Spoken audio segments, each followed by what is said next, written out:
Aha, for the first time ever, Coach Lance is actually not live streaming. We are recording. Obviously, we're having the 4th of July dead period, as I think Centennial called it, coming up here soon. A lot of folks are going to be out of town, myself included, so I will not have access to my PC here to live stream. So, what I figured I would do, kind of indicated on my Instagram account, I'm going to make 2 different videos in order to kind of carry over those 2 Saturdays that I'm going to be gone. That way, obviously, I'm not going to be here to live stream. We can still have a little bit of content for you over the long break to enjoy. So the first one, I guess kind of the second one, we'll see what order I end up doing these 2 in. But one of the ideas I had was I wanted to ask AI to make picks for the entire 2025 6A football season. And I am not going to offer it any input. I'm just going to say, here are the games. Going over to my document here, I've just written up the matchups week by week. I'm just going to copy and paste this into ChatGPT, maybe DeepSeek if I have time. We'll see. Or I'll just make DeepSeek a separate video. And I'm just going to ask it, here are the matchups. You pick all the games based on what team you think is going to win, and give me a brief, not summary, but give me your rationale behind it. Why do you think this team is going to win? And then I'm going to react a little bit to what ChatGPT thinks, see if I agree with it or not. But regardless, whatever ChatGPT decides, we're going to go in, and I'm just going to fill these all in. For example, if ChatGPT happens to say that Andover wins at Wayzata week 1, Andover gets a W right there. As you see it, tallies that up in our column. Go down to Wayzata, we'll put an L there, and it adds into their losses column. So we're going to be doing that. And then once we get through all 8 weeks of the season, we're going to go week by week here. We are going to look at the total wins and losses, the record within the section, because that's important for seeding. And then we're going to go through and we're going to seed all the teams 1 through 7 in most of the sections, 1 through 6 out there in the East, section 4. And then you see I already have some 8 seeds locked in. That's just the way it is for some of those maroon teams like Hopkins, Coon Rapids, and Eastview. They're the only maroon team in their playoff section. So respectively, they're locked into the 8th seed. Park, Cottage Grove, and Roseville are going to be a 7 and an 8 seed. I just haven't filled that in yet because we don't know who's going to be 7 or 8. We won't know that until ChatGPT tells me which one it thinks it's going to do better in the regular season. And then once the regular season's done, zoom out a little bit here. These are the 4 state playoff brackets that are eligible for the 6A football state tournament this coming season. As you see, I've got the years that each bracket was utilized labeled up there. And I'm pretty much just going to pick one based on kind of what the state high school league does. You want the 2 best teams on opposite sides of the bracket. For example, looking at this top left bracket up here, suppose it says Prior Lake and Minnetonka are the 2 best teams in 6A. They both go undefeated. Well, then I can't pick this bracket because if Prior Lake would be the 1 seed of Section 3, Minnetonka would be a 1 seed of Section 6, the 2 of them would meet potentially in the state semifinal right over there instead of in the state championship game where we want them to meet. So this bracket would probably not be chosen. So it's pretty much that's how it's going to go. And then, like I said, we will seed teams 1 through 8 over here. And then I'm just going to plug them all into all the different brackets. We're going to look at them, see which one's the best bracket. Then I'm going to take that. We're going to go over here. We'll type it into the doc, send it over to ChatGPT, and we'll have it pick each round of the playoffs at a time. No, I do not want a new Google Doc. Oh! Google Doc makes me cry. There we go. User error. So let's get after it. We're just going to ask ChatGPT, hey, AI overlord, I am going to provide you with a list of MN6A football games, and you are going to pick a winner of each game and give me a brief rationale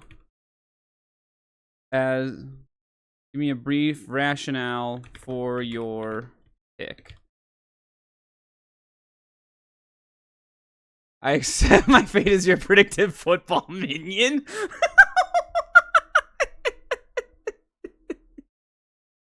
Send over the MN6A matchups whenever you're ready, and I'll give you a winner for each, along with a short, sharp rationale, whether it's based on returning talent, past performance, scheme, or just good old matchup edge. All right. Our AI overlord is ready. Let's get to it. I will give you weeks 1 through 8. Just make picks week by week. Perfect. Let's roll. All right. ChatGPT is excited. Let's get it going. And I have it listed by week. It's indented. It should easily be able to understand all of this. I guess we'll just see how long it takes. And then once it does make all these picks, now we begin. What does it got for us? Wyzetta size, Andovers. Wyzetta beats Andover. Okay. EP over Anoka. North over Blaine. Centennial over Rosemount. STMA over Champlin Park? Coon Rapids picking up a dub. Oh, okay. We have some interesting upsets. It's continuing to finish down low. Did I not give you week 2? I definitely gave it week 2. All right, I guess we'll just go week by week here. Just a little bit tough. So, Wyzetta over Andover. That one, I guess, is a little bit more predictable. Wyzetta's size and physicality up front usually overpower non-metro teams. Andover step down from 5A. Yeah, I can sort of see that, but at the same time, I don't know. Don't underestimate Andover, man. Coach DeVellis knows how to get it done. I think Coach Weichel's how you pronounce it. They're DC. He was one of the Coach of the Year winners over at Minnesota Football Coaches Association. I almost said Clinics Association, but that's not the right term. Coaches Association. So, yeah, but then again, as we saw on my live stream the other day with Wyzetta versus EP, Wyzetta definitely knows how to call plays, both offensively and defensively, and they have pretty solid technique. EP over Anoka. Okay, that could be... Why did it say that? Too much tradition and depth from ER? Oh, EP. There was a period there. Anoka's rebuilding after key graduations. Yep. That's kind of spooky. It knows that. Maybe it's watching my live streams and it's like, yeah, I'm just going to regurgitate what Coach Lantz says. That can't be entirely true, though, because I saw somewhere down the line it picked Prior Lake over Forest Lake, and I don't know that Coach Lantz would make that pick this coming season. North over Blaine. North has the defensive chops. Yeah, I mean, that's a very accurate statement. No, Blaine takes the L. Lakeville North takes the dub. That's going to be a good game. Both teams like to run the ball, and both teams have kind of lost some talent, but I think coaching edge probably goes to North, especially on North's defensive side of the ball. Centennial over Rosemount, I definitely see that. Rosemount may take time to find rhythm. Yeah. Centennial's option offense. And I mean, again, if Rosemount is going to the triple option because they just got back from Harding or whatever university, learning about that, I know that they historically have run it, but they've just done so much on offense. It's going to be, just got to reel the kids back in, just really itemize, focus on what you want to do as your scheme out of the triple option from Harding, and just make that second nature. Okay, this is the one that's funny. STMA over Champlin Park. I could not disagree more with this. STMA's discipline style. Okay, ChatGPT, you need to watch some film, particularly my stream against STMA versus Osseo on STMA's reach blocking on stretch/outside zone. You might notice there's some conflict with that statement. Turning line gives them a leg up over I guess Champlin Park has been middling lately, but they've got a really good incoming junior class that'll be solid. So, yeah, that one I'm not as sold on, ChatGPT, but interesting rationale.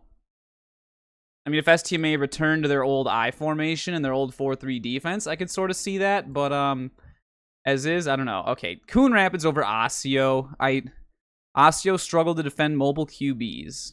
I guess, but Coon Rapids also has a brand new head coach. Well, I guess sort of is Osseo, but technically not brand new because Coach Lamker's been around for a while. He won a state title at Osseo. So that'll be an interesting matchup. Two, I guess, technically new head coaches. Rogers over Moorhead. Did they not see the Rogers-Moorhead game? Then again, that was last season, but Moorhead, sure, they lost linemen. They're returning all their skill players. You're returning Jet Feeney. And it's technically still a 5A matchup because neither of them will have played a 6A football game yet at this point. So, interesting. But, I mean, Rogers is well coached. I know Coach Franz. He's a very good guy, defensive-minded guy. And, yeah, Rogers has some physical boys over there. They definitely know how to get it done. But over Moorhead, that I'm not too sure about. All right, Moorhead starts off 0-1. We got a few more to get through here. We've got Shakopee over Egan, which is interesting because last time these two played, Egan actually upset Shaka Week 8 in the 2022 season, bounced him down from the 1 seed to a 3 seed. Gives them an identity. Egan will have athletes, but not the structure yet. Well, what? Huh? Okay. Egan may not have it figured out on defense because, you know, going back to that live stream I did of them versus Edina, they played like man coverage with either 1 or 2 high safeties against Myers-Sweeney and that Edina offense. Not the most well thought out strategy. But they definitely have an offensive identity. They have committed to their flexbone offense. They run a ton of inside and outside, well, more inside veers, sometimes outside veer and midline, a lot of zone diver ISO, and they're very good at it. Like once in a while, they'll hit you with rocket toss, but it's more so those first few plays, and they just do it out of a few different formations to give them different looks. But regardless, Shakopee, I would say, probably is the more talented team and has a little bit more experience under their belt. I know they graduated a lot of their linemen. But you still have Judah Forsberg. Carson Turner's coming back off of that knee injury. We'll see how he is. I think they got some good athletes. And obviously, Blake Betton on the defensive side of the ball. That kid looks good. Farmington over Eastview. Close game? Farmington over Eastview is a close game? I mean, Eastview must be, like, bringing in the top recruits. Or ChatGPT just has that little confidence in Farmington. That Farmington's offensive system is more established. Well, that's incorrect because they're changing their offense for this incoming season. Eastview's defense definitely does have question marks. But yeah, we'll see about that. Interesting claim there, ChatGPT. So Farmington takes the dub. Eastview Lightning, week 1 loss. All right, who's up next? Lakeville South over Moundsview. LVS is it should be LSHS instead of LVS, but, you know, I digress.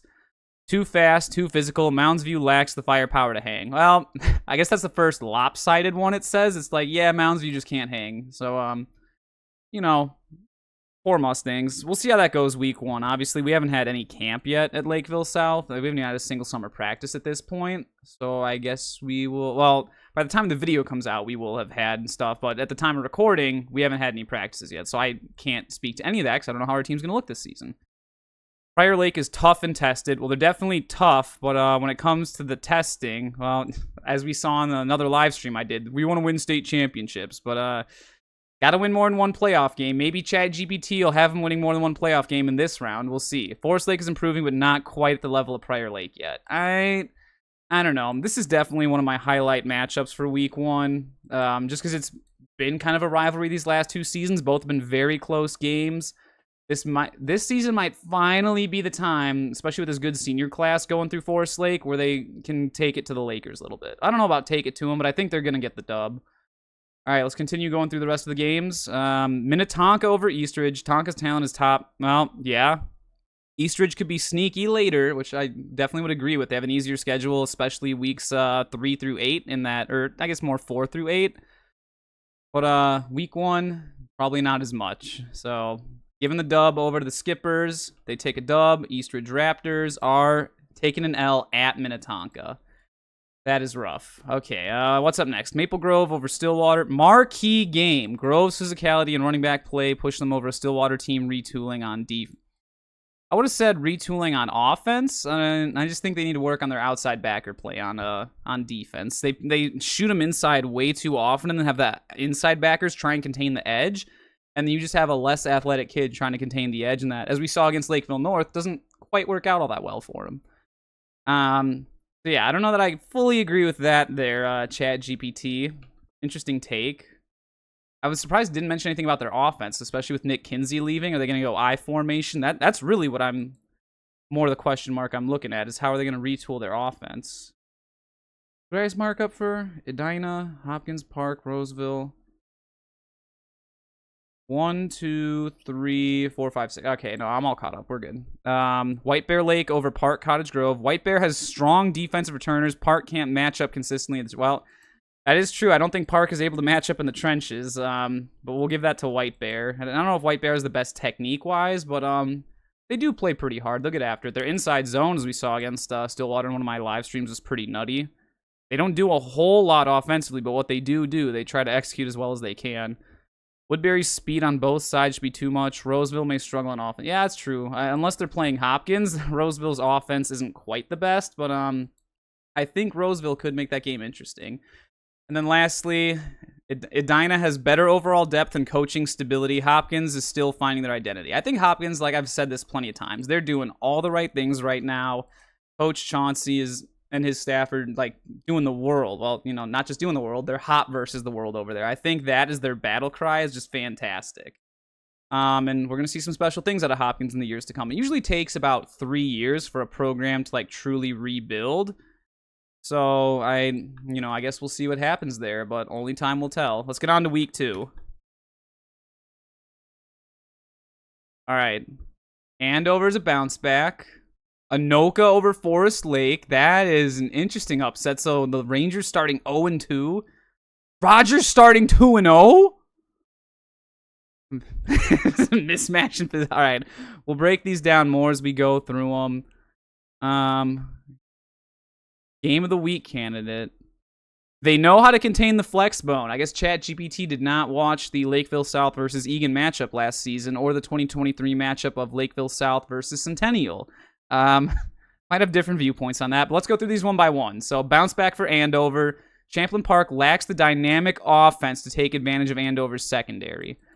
We'll see about that. I think Champlain Parks, now that they have a lot of those juniors coming up, the quarterback, the receivers, that running back, and the H-back are all very solid for them. I don't know, but will they be able to slow down? Oh, I got this wrong. That's supposed to be an L for Andover. I already made a mistake, and then it's a W for Wyzetta. Forgot to change that.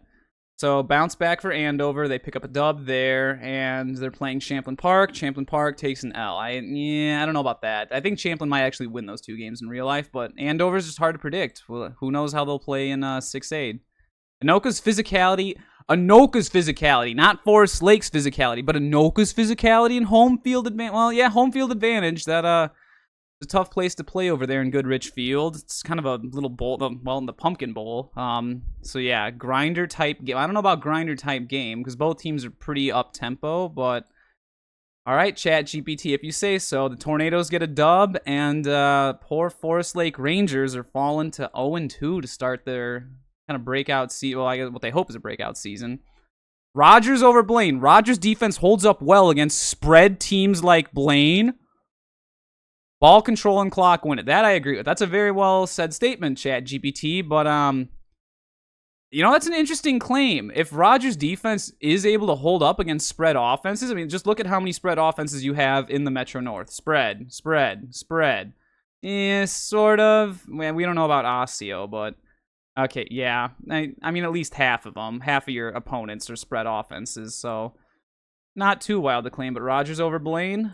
Okay, Blaine also starting 0-2. Rogers starting 2-0. Probably not something a lot of people saw coming.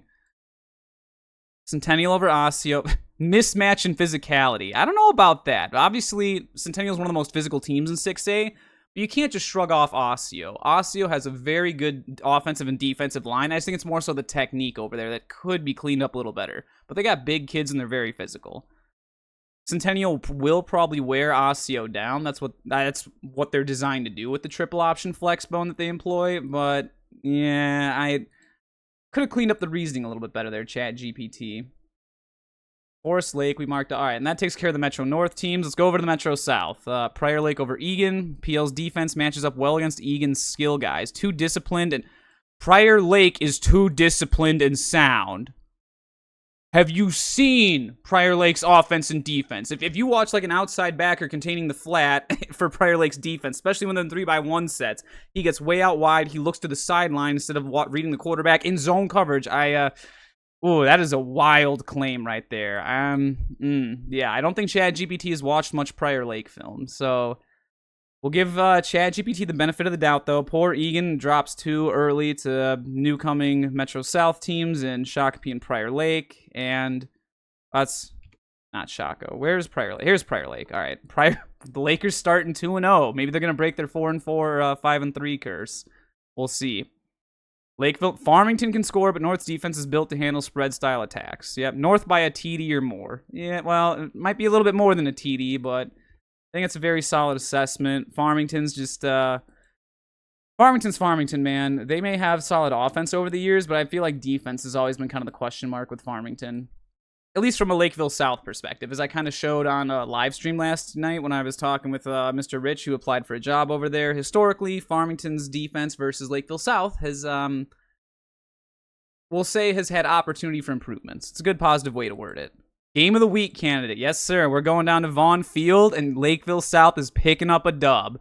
I don't think we've ever lost to Shakopee in our school's history. I was going through last night. We haven't played them too often, but I don't think we've ever lost to them. Because since Shakopee's been good, Lakeville South has also been good. Back when Lakeville South was kind of like mid-2010s, early to mid-2010s, Shakopee wasn't very good then either. So it's, yeah, it's all kind of worked out.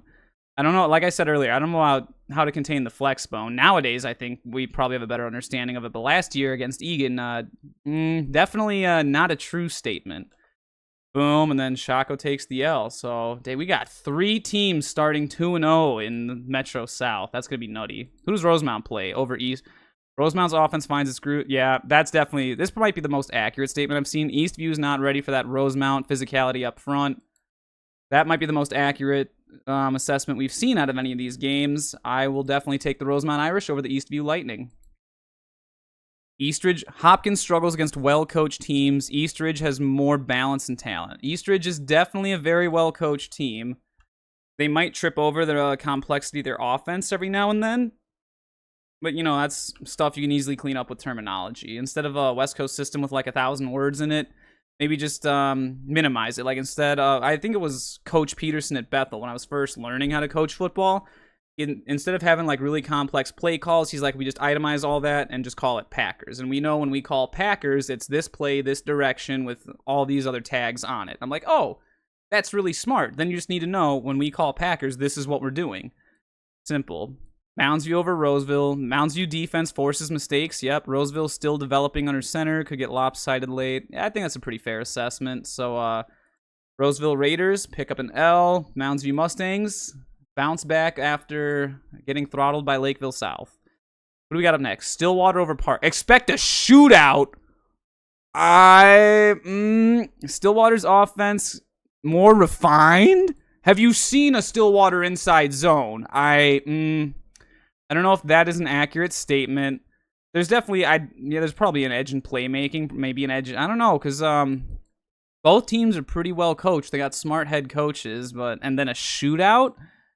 Stillwater is not like just a pushover on defense. They may not have the best outside linebacker play, but their DB play and then their inside 5, the 3D line and the 2 inside backers are all pretty solid. So I don't know about a shootout, especially with Park Cottage Grove of all teams. I don't think Park Cottage Grove is going to be like just scoring at will against Stillwater's defense. But I digress. ChatGPT seems to think so.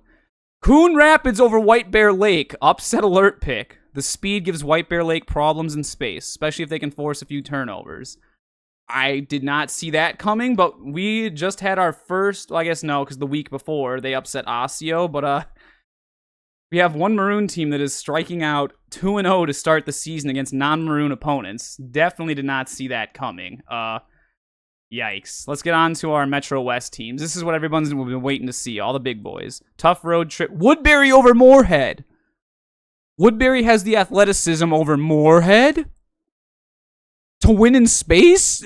Moorhead's an RPO spread offense. They're used to that. I don't know about that one, but our AI overlord has spoken. It says the Woodbury Royals are beating Moorhead. Moorhead starting 0-2. Andover's 1-1, and then Rogers, the other 5A team coming up to 6A this year, is starting 2-0. So, kind of the opposite of how I thought they would all play out, but the AI Overlord has spoken. Oh, this is the real game of the week. Maple Grove over Eden Prairie. Maple Grove, physical up front, can go toe-to-toe, but home field advantage tips it towards Maple Grove, especially after the last time they played. In the playoffs, Maple Grove just kind of eviscerated EP. But as we kind of saw on film last night, when EP played Wyzetta, there was a lot of just strange mistakes for Eden Prairie that you're really not used to seeing. So, yeah. What else do we have? Wyzetta over Edina. Ooh, there's a big rivalry game. That's a bit of an upset. The Hornets are going to lose. Wyzetta is more physical and disciplined. Edina can hang for a half, but will wear down late. Especially if Wyzetta is able to get their play calling locked in on offense and they dominate time of possession. Very good tactics. So I can sort of see that one coming through. It's just a matter of will Wayzata be able to execute and how many of those RPO reads will they kind of mess up. Minnetonka STMA. Tonka's athletes in deep secondary match up well. Expect a big second half from the skippers. That's true. STMA does kind of die out in the second half, as we saw against Osseo. So yeah, Minnetonka gets the dub. STMA, every single team here had, well, no, Moorhead is 0-2, but everybody else is putting up wins. So 25% of the way through the season. Let's get on to week 3. Now we're starting to get, we're still going to get some more cross matchups. Once we get into week 4, we're going to see a lot more section matchups, especially out of the Metro East, because none of those teams play each other until week 4 of the season. A loaded slate with rivalry, energy, and some playoff level showdowns. Oh, okay. Oh, Coon Rapids finally picks up a loss. CR's defense won't get enough stop. Well, I don't know. CR's defense is going to be able to stop Andover, period, but I guess we will see. Okay. All right, let's get to it. So, Andover over Coon Rapids. We talked about that. That one I definitely see. Huskies pick up a dub, and the Cardinals' run is stopped week 3. Blaine over Anoka after breaking that game down last week earlier this year on the live stream. That's a tough one. I wouldn't underestimate Coach Wasserich, and Blaine did not know how to adjust. If Blaine learns how to make in-game adjustments, I could definitely see this. Both teams are losing some talent on offense, especially at the quarterback position. So I guess we'll see what comes of that matchup. But AI Overload has spoken. So kind of weird that Anoka's only win of the season was against Forest Lake, but I digress. What do we got up for Centennial? Centennial grinds Champlin Park down. I think Champlin actually beat Centennial last season, but option attack will eat up the clock and wear out a thin defense. I mean, that's probably a true statement, but I don't know that I'd call Champlin Park's defense thin. They are one of the most underrated physical teams in 6A, but AI says what AI says. Osseo Rogers, what do we got? Rogers' defense should dominate here. Osseo still hasn't shown enough trust in a physical... All right, I already talked about Osseo's physicality last week. That shouldn't really be the question. It's more so the overall scheme. And I think that's going to get cleaned up now that Coach Lamker's back. But we'll see. So Osseo starts 0-3. Rogers is 3-0. Well, I guess Centennial is also. So Centennial and Rogers are both undefeated in the Metro North. When do they clash? Week 5. That could be a big game all of a sudden. Oh, boy. All right, let's get on to the Metro South next. Egan over Eastview. Both teams are... Egan's rebuilding? Not quite. I would not say Egan's rebuilding. They're definitely going to be in a reload year this year, but to say they're rebuilding, I just don't think that's accurate. They have a solid foundation in place. Now they're just kind of expanding off of it. I guess building onto it. Egan's athletes create the edge just enough. Yeah, I mean, I expect Egan to beat Eastview, but I don't know about some of that rationale. So Egan finally picks up a dub. Eastview falls to 0-3. Farmington exploit White Bear Lake's secondary. Too many matchup problems in space. Well, that's interesting because with a gun single wing, you're not making space, and you're not really taking advantage of their secondary unless you're getting your run game into their secondary, which if Farmington is able to do, I think they could give the Bears fits, but yeah, kind of a strange one. I don't know about that. Lakeville South over North. Lakeville South, I guess it didn't watch the game last year, but South's defense is the difference here. North keeps it close early. South wins with the late surge. Rivalry intensity is high. You bet the Battle of Lakeville is going to be going down. We're going to have to go repaint the mural on the north side of Dairy Delight downtown. Both sides can be Lakeville South. I mean, after all, the store is boundaried into Lakeville South. So is downtown Lakeville. I'm just saying. But, interesting. So, we pick up a big win. Cougars are staying undefeated. Okay, how about next? Rosemount over Prior Lake. A bloodbath matchup. Slightly more consistent for Rosemount in the trenches. Proves to be the difference. Both teams are big and physical. I'd say Rosemount probably focuses more on technique than Prior Lake does. Both these teams I've harped on recently for having way too big of playbooks. Rosemount, I know for a fact, has addressed that this season, and I think their flex bone is going to be awesome. And Prior Lake, as we've seen in their recent matchups with Shakopee, doesn't quite understand how to defend a flex bone or how it works. So I tend to agree with that. I don't think Rosemount has like runaway physicality because Prior Lake is very physical and they're huge kids. I just don't think the technique is there to kind of refine that physicality. How do you utilize it? You can have a big nuclear bomb, but if you don't know how to drop it or have a plane to go drop it or a a missile to strap it to go launch it, well, then it's just a big paperweight that sits in your hangar or wherever you keep it. So, yeah, interesting analogy right there. I guess bombs are just on the mind these days. Stillwater over Shakopee. It is a style, because Stillwater's passing game. I don't know, because Nick Kinsey's gone. Stretches Shaco's aggressive D just enough. Big play matters. Well, AI Overlord has spoken. Shaco drops to 1-2. Back-to-back losses versus Lakeville South, and they pick up a loss on the road at Stillwater. Ooh. Probably not what the Sabres were expecting coming off a state semi-final appearance. East Ridge is better organized. Yeah, I could see this. Both sides of the ball. Roseville will need turnovers to hang. Not likely to happen against the Raptors. Yeah, I can definitely see that. Cedric Tomes is going to be a senior. He loves to run the football too. Very athletic kid, basketball player. I definitely see East Ridge winning that matchup. Who was it there they were playing? Roseville? Oh, poor Roseville. Dropping to 0-3 there. Yikes. Park Cottage. No. What is wrong with poor Forest Lake this season? Park Cottage Grove over Forest Lake. Too much speed from Park Cottage Grove for Forest Lake's slower secondary to keep in check? ChatGPT is wild. Oh my goodness. Yeah, whoever created ChatGPT must have beef with the Forest Lake Rangers. Ain't no way Coach B-Scow and a Forest Lake Ranger squad that has been building up to this point is going to start off 0-3. I don't know about that one, ChatGPT. There's no way that's about to happen. Maple Grove, all it says for Maple Grove and Mounds View, mismatch. MG's offense will control tempo, which is mostly true. Mounds View doesn't have the firepower to keep up. Funny, isn't that the exact thing it said week 1 versus Lakeville South? Is that Mounds View lacks the firepower to hang, and then here again, what does it say? Mounds View doesn't have the firepower to keep up. So, I guess Mounds View doesn't have the firepower. So, L for Mounds View, picking up a dub, 3-0 Maple Grove Crimson. Woodbury over Hopkins. Oh, come on, Hopkins has no answer for Woodbury's speed and pressure defense? What? Dude, Hopkins is rebuilding, and they've got great athletes. You can't say they have no answer for speed. Have you seen the brothers Moore? They got plenty of speed. Likely a 2-score margin or more. I know that Woodbury was, young and rebuilding last year, but, yeah, ChatGPT is hitting Woodbury with a lot of glaze. You're really telling me Woodbury starting off 3-0 while Forest Lake is going to be 0-3? That's crazy. I don't know about that. All right, let's get into some of the Metro West games. EP over Edina. Whoa, physicality and depth went out late. Ground and pound takes over. I don't know if that's how it's going to go. Chase Bjorgard might be the best ground and pound player in that game, but yikes. Yeah. Wow. Okay. Underestimating the Hornets this season. Tonka's athleticism and polish are just on another level. Moorhead, okay.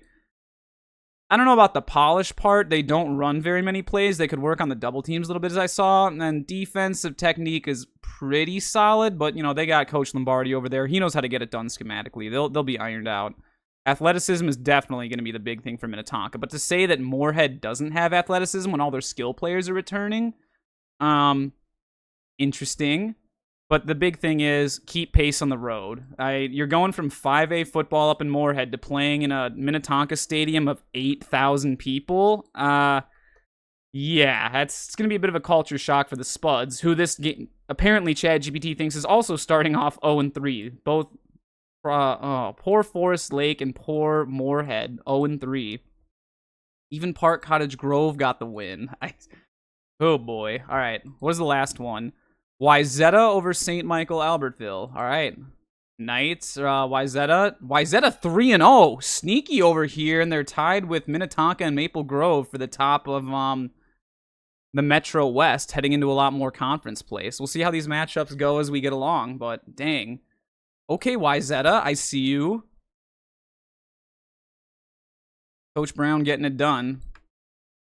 Maybe other teams are finally going to watch this tutorial on how to run double teams on inside zone / duo. Let's get on to week 4.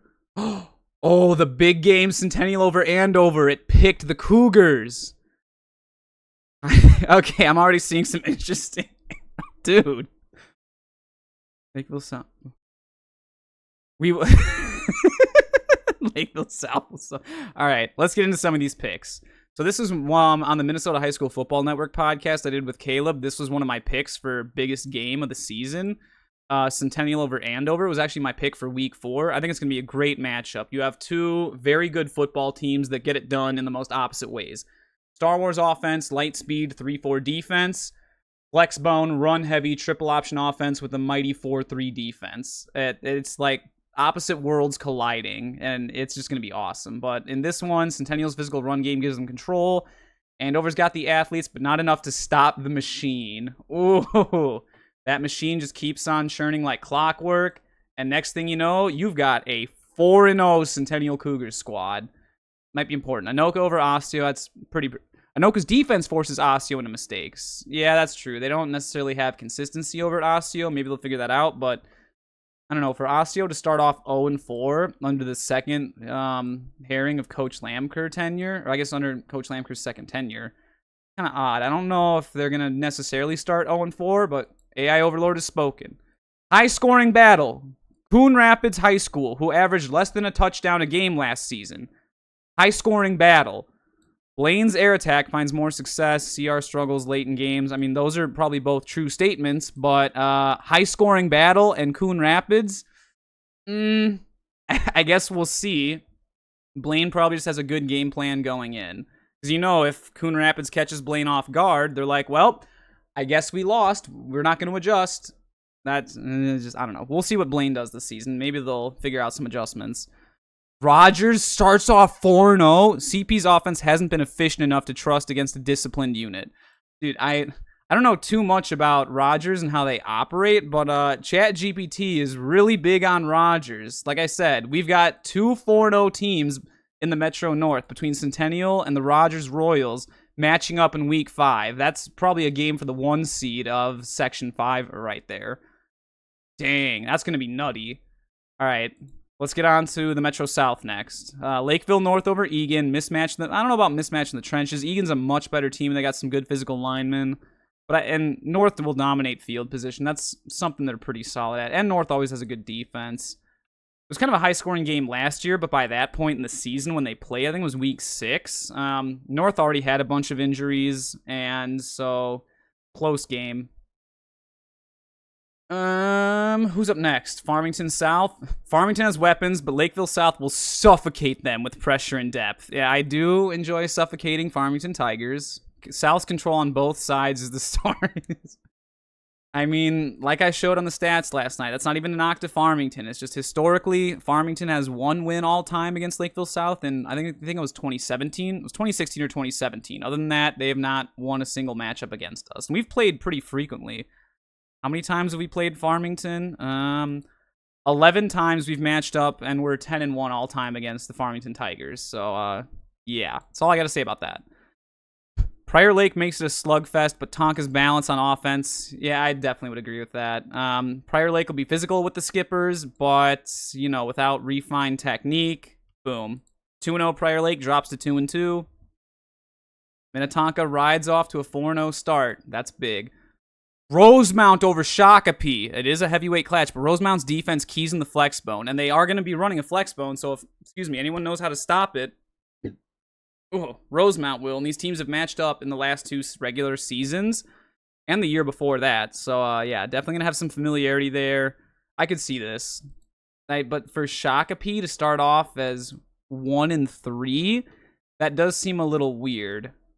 I guess we'll see what happens there. Also, sneaky 3-1 Rosemount team, 4-0 Lakeville South, 3-1 Lakeville North. We got some good teams up in the Metro South. Okay, Eastridge over White Bear. I thought it said Chunk Boys at first. That would have been weird, but Eastridge is trending up and should pull away. Yeah, I can see Eastridge. White Bear did have that upset over Eastridge a few years ago in 2023. That was a real head-scratcher, but... All right, Eastridge getting it done. White Bear is starting to collapse a little bit. No, dude, come on. What? Forest Lake lacks the speed to contain Woodbury's perimeter weapons? This could be a 3-score game of Woodbury over the Forest Lake Rangers? ChatGPT, what are you saying? Yeah, based on recent history, I don't know that I can agree with this take. I think Woodbury beat Forest Lake in the 2023 regular season, but that is a wild take, and that means Forest Lake is starting off 0-4. I mean, they can't even have a winning season at this point. The best they can do is win out against the rest of the Metro East and go 4-4. That's crazy. Our AI overlord has spoken its opinion, though. Stillwater over Mustangs. Poor Mounds View. Mounds View can slow the game down, but can't finish drives consistently. That's pretty true. This is a big rivalry game. It's kind of underrated as Stillwater and Mounds View, and I think the Ponies have gotten the better edge of this. Even last season when Mounds View had a really good year, one of their 2 losses, funny enough, was actually against the Stillwater Ponies. Then Stillwater turned around after that and lost to White Bear Lake. That was another head-scratcher. They did have that awesome game versus Forest Lake. That Forest Lake Stillwater game for Forest Lake's homecoming, one of the most underrated games of 6A last year. Just absolutely awesome. Overtime, full of big plays, star players with Howie Johnson and Nick Kinsey. It was just awesome. EP, classic grinded out matchup. EP's defense forces key stops. So I don't know if EP's defense forces key stops or STMA's offense stops themselves trying to run stretch against Eden Prairie. And then, yeah, their run game controls clock. That's definitely true about Eden Prairie. So give EP the dub. STMA, they did get that win against Champlin Park, but they since have lost 3 straight games in the Metro West. Maple Grove over Edina. Oh, poor Hornets. They're having a rough start to the season. They got Hopkins early, Hop versus the World, but then after that, Hornets just kind of collapsed. Well, they did beat, I think EP. It picked EP to beat Edina, so plays physical. Maple Grove has too many playmakers. So once again, Crimson shooting out to 4-0 start. Edina dropping to 1-3. That's rough. All right, what's it going to say over Moorhead? Wyzetta also is jumping out to 4-0. Wyzetta's depth and discipline will overwhelm more. You're going to tell me that Moorhead isn't disciplined? I don't know. Long road trip for Wyzetta. But I guess it is a physical mismatch. We'll see about that. Wyzetta is going to go all the way up to Moorhead and pick up a dub. Did I type that in backwards? I definitely said No, I did say Wyzetta at Moorhead. Interesting. Here we go. Now we're getting into the Maroon games. And I guess it is a toss-up between these two. Eastview and Roseville was a 9-6 win for... I don't remember who won last year. It must have been Eastview, but their defense is tighter at Eastview. I don't know how I'd call either the defense is tight. Roseville is still inconsistent under pressure. That's probably a true statement, but I don't know if tight. I guess that's relatively speaking. So either way, actually I already forgot. It said Eastview. So Eastview dub, Roseville. As of right now, Roseville would be an 8 seed and Park Cottage Grove would be a 7 seed. So we'll see how this goes. Actually, yeah, that's going to continue that way because Park Cottage Grove apparently is picked over Hopkins. Park gets its second win. Hopkins can't keep up in the trenches. Park capitalizes on field position. That's a wild take. You really think the Park Cottage Grove offense is going to stop the Moore brothers on offense? I guess we'll find out, but according to ChatGPT, that will be the case. Yeah, I guess we'll see what happens when these two clash week 7. That could be a key matchup, but if Roseville continues to lose a few more, then it might not make that much of a difference. We will see. All right, so that's the end of week 4. We're halfway through it. Let's get on to week 5. Now we're going to start to see playoff seedings take shape. We have, like I said, that big matchup, Centennial and Rogers is one of the big ones. Week 5 has absolute bangers and sneaky upset potential. Yeah, and it said best game of the week right there. I just quick flash, it says it's Centennial over Rogers, so that probably bumps Rogers down to the 2 seed, Centennial up to the 1 seed, pending other upsets, but is it all done? Almost. All right, let's get into it. So, Andover over Anoka, even matchup for the Battle of A-Town, but Andover's offensive edge gives them the nod. Anoka's defense could wear down late. That's what Andover's offense is designed to do over there. That Star Wars offense just tires you out, and they keep going boom, boom, boom, boom. 5 big booms for the Andover offense. Yeah, we'll see about that, but I can kind of see that, but you can't underestimate Coach Wasserich there. He knows how to coach and get it done. He knows how to call a game. But then again, so does Coach DeVellis over at Andover. So this is like offensive head coach, like gold right there between those two. That's going to be a fun matchup. Blaine over Champlin Park. Blaine's offense is the difference again. Not if they're not getting double teams on inside zone. but CP struggles to match the scoring pace. CP is going to run and be physical and try and dominate time of possession. If Champlain Park does focus on dominating time of possession, I think they'll find a lot more success, especially against some of these spread offenses that they play in the Metro North. Underutilized tactic.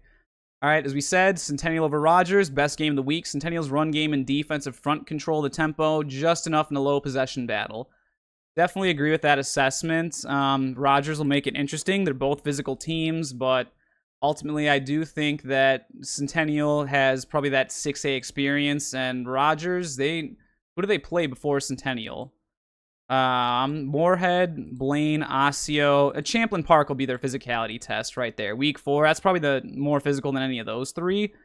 But that's a rough 2 games right there for Rogers. You got to play Champlain Park, Centennial, and then you get 2 spread offenses, and then physicality to end the season with Egan. So, All right, Shakopee over Osseo. Osseo can't match up with the flex bone.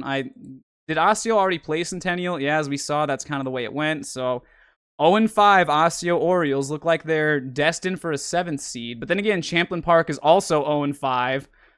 We might have a Week 8 matchup for the 6th and 7th seed between those two. That's coming down the pipe. And then Shakopee gets the dub. Shakopee's climbing its way back up after a 1-3 start. Egan's athleticism won't be enough to counter South's system. That's true. Egan does not quite understand the power T. Expect South to pull away in the second quarter. I certainly hope so. We'll see how we do against that flex bone. But Egan, 1-4. Lakeville South, 5-0. Cougars secure a winning season again. Rosemount over Farmington puts up a fight at home, but Rosemount's offensive line and discipline wear them down. Definitely agree. Rosemount does have solid technique. Once they fix their offensive playbook, like I've said many times before, they're going to be a dangerous team. Absolutely. As long as they don't commit too many penalties. That was kind of their downfall in the 2022 season. A lot of personal fouls. Other than that, they killer defense, pretty solid offense, very physical team. They get pretty well coached over there. They got a lot of good guys over at Rosemount.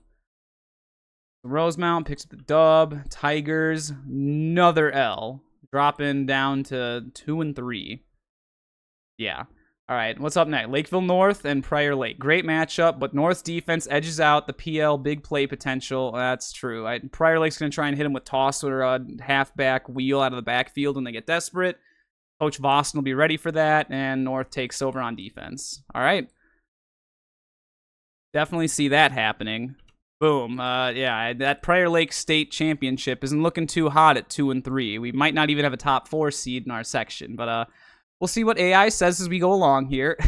Eastridge is more explosive and efficient. Mounds View can keep it close, but lacks finishing ability. I don't know, dude. They're really underestimating Mounds View. I know that, was it Jacob Sampson, Cole Sampson, Mitchell Olsen? Something Sampson and Olsen were their quarterback and running back duo last year, and they definitely were a big part of that offense, especially the quarterback, Mr. Sampson. Dude was a stud. He could run the ball, he could pass it. Quarterback GH counter was nutty. His reads were almost always perfect on any either like zone reads or counter tray reads. Speed option he was great at. So we'll see what Mounds View does with Mr. Wheeler coming up next. Eastridge. So Eastridge over the Mounds View Mustangs. Eastridge with a sneaky 4-1 start. Okay. And maybe Forest Lake finally gets a dub. What? No, dude, you gotta be joking. White Bear Lake's defense makes the difference against Forest Lake. Forest Lake can't capitalize on limited possessions. Dude, what is wrong with ChatGPT? 0-5 Forest Lake Rangers? Ain't no way that's gonna go down like that. All right. Woodbury over Stillwater. Could go either way, but Woodbury's athletes on defense are gonna slow down Stillwater? When was the last time Woodbury even beat Stillwater? I don't think that's happened in quite a while, but hey, you know what? ChatGPT thinks the time is now. The Woodbury Royals are okay. I didn't even realize what was happening here.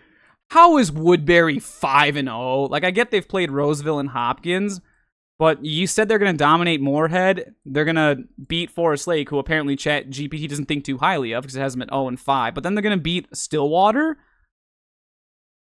All right, that might have secured them the 1 seed. Woodbury's going to be a 1 seed potentially. I mean, they only have Mounds View, White Bear, and Eastridge left. It could come down to Eastridge versus Woodbury for that 1 seed. Maybe ChatGPT is making it interesting. EP over the Skippers. EP gets the edge due to physicality. Tonka struggles to finish drives. I don't know about that. Tonka's done pretty well for themselves, and they really established the run. But they were upset by Eden Prairie last season, and there goes the undefeated Skippers, meaning the last undefeated team in the Metro West is the Wyzetta Trojans. That's pretty nutty. No, my bad. I forgot. Maple Grove is also 4-0. Sorry, Crimson. Between you two. STMA over Edina? STMA is steadier and more physical in the trench. Well, that's just not true at all. They do. I think STMA did have a really solid nose guard, but they can't reach block, and their double teams, the point of attack, weren't quite there. They do have big boys, but ever since they went to a spread instead of, it's more, it's not even the fault of the kids or like their technique as much as it is just the scheme. Ever since STMA has gone to the spread, their linemen just have not been the same as to when they did power eye type stuff. So they could be more physical and steadier, but I think they're too big of a playbook like former Rosemount or like current Prior Lake is going to hold them back.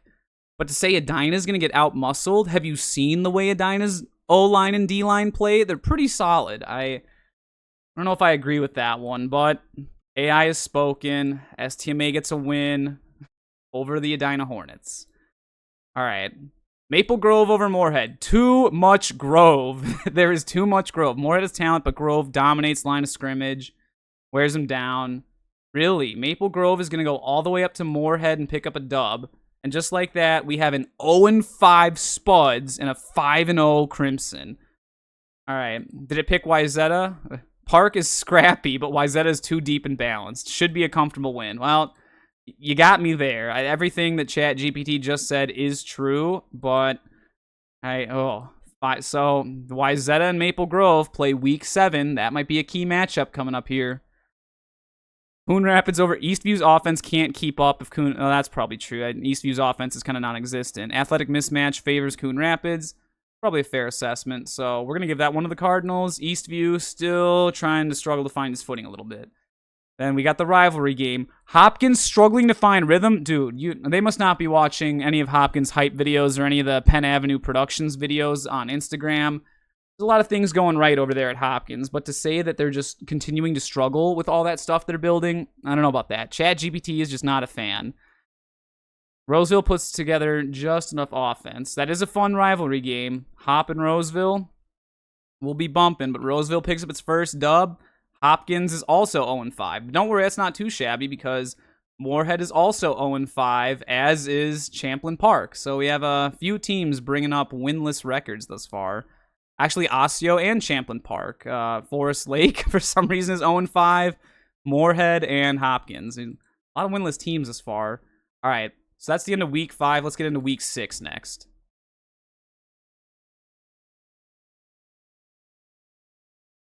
Boom. Yes, let's see the week 6 picks. Dude, Rogers bounces back? Really? Ooh! Champlain Park gets on the board. What? Farmington.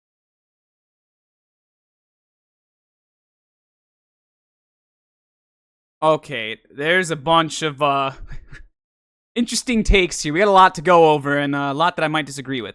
So Rogers wins in the trenches. I could probably see that, but Andover's speed, they're going to put up points. But then again, Rogers is physical. It's just like Rogers versus like Andover versus Centennial, pretty similar matchup. But according to this, Royals get the dub. Andover falls to 3-3. All right, what about the rest of the Metro North? Champlain pulls an upset finally. Gets a big win at home in a coin flip game. Anoka's inconsistencies on offense. You have Coach Wasterick as a head coach, and you're going to claim Anoka is going to have inconsistencies on offense? That is a wild take, ChatGPT. I could not agree with that. Especially having witnessed Coach Wasterick's play calling myself in person last season in the playoffs. Yeah. We're improving our defense this year. The 4-3 should not be as bad as it was last year here at Lakeville South. But we'll see how it goes. Blaine over Osseo. Offense too much early. Could get lopsided. I guess we'll see about that. I think Blaine took care of business against Osseo last season, so...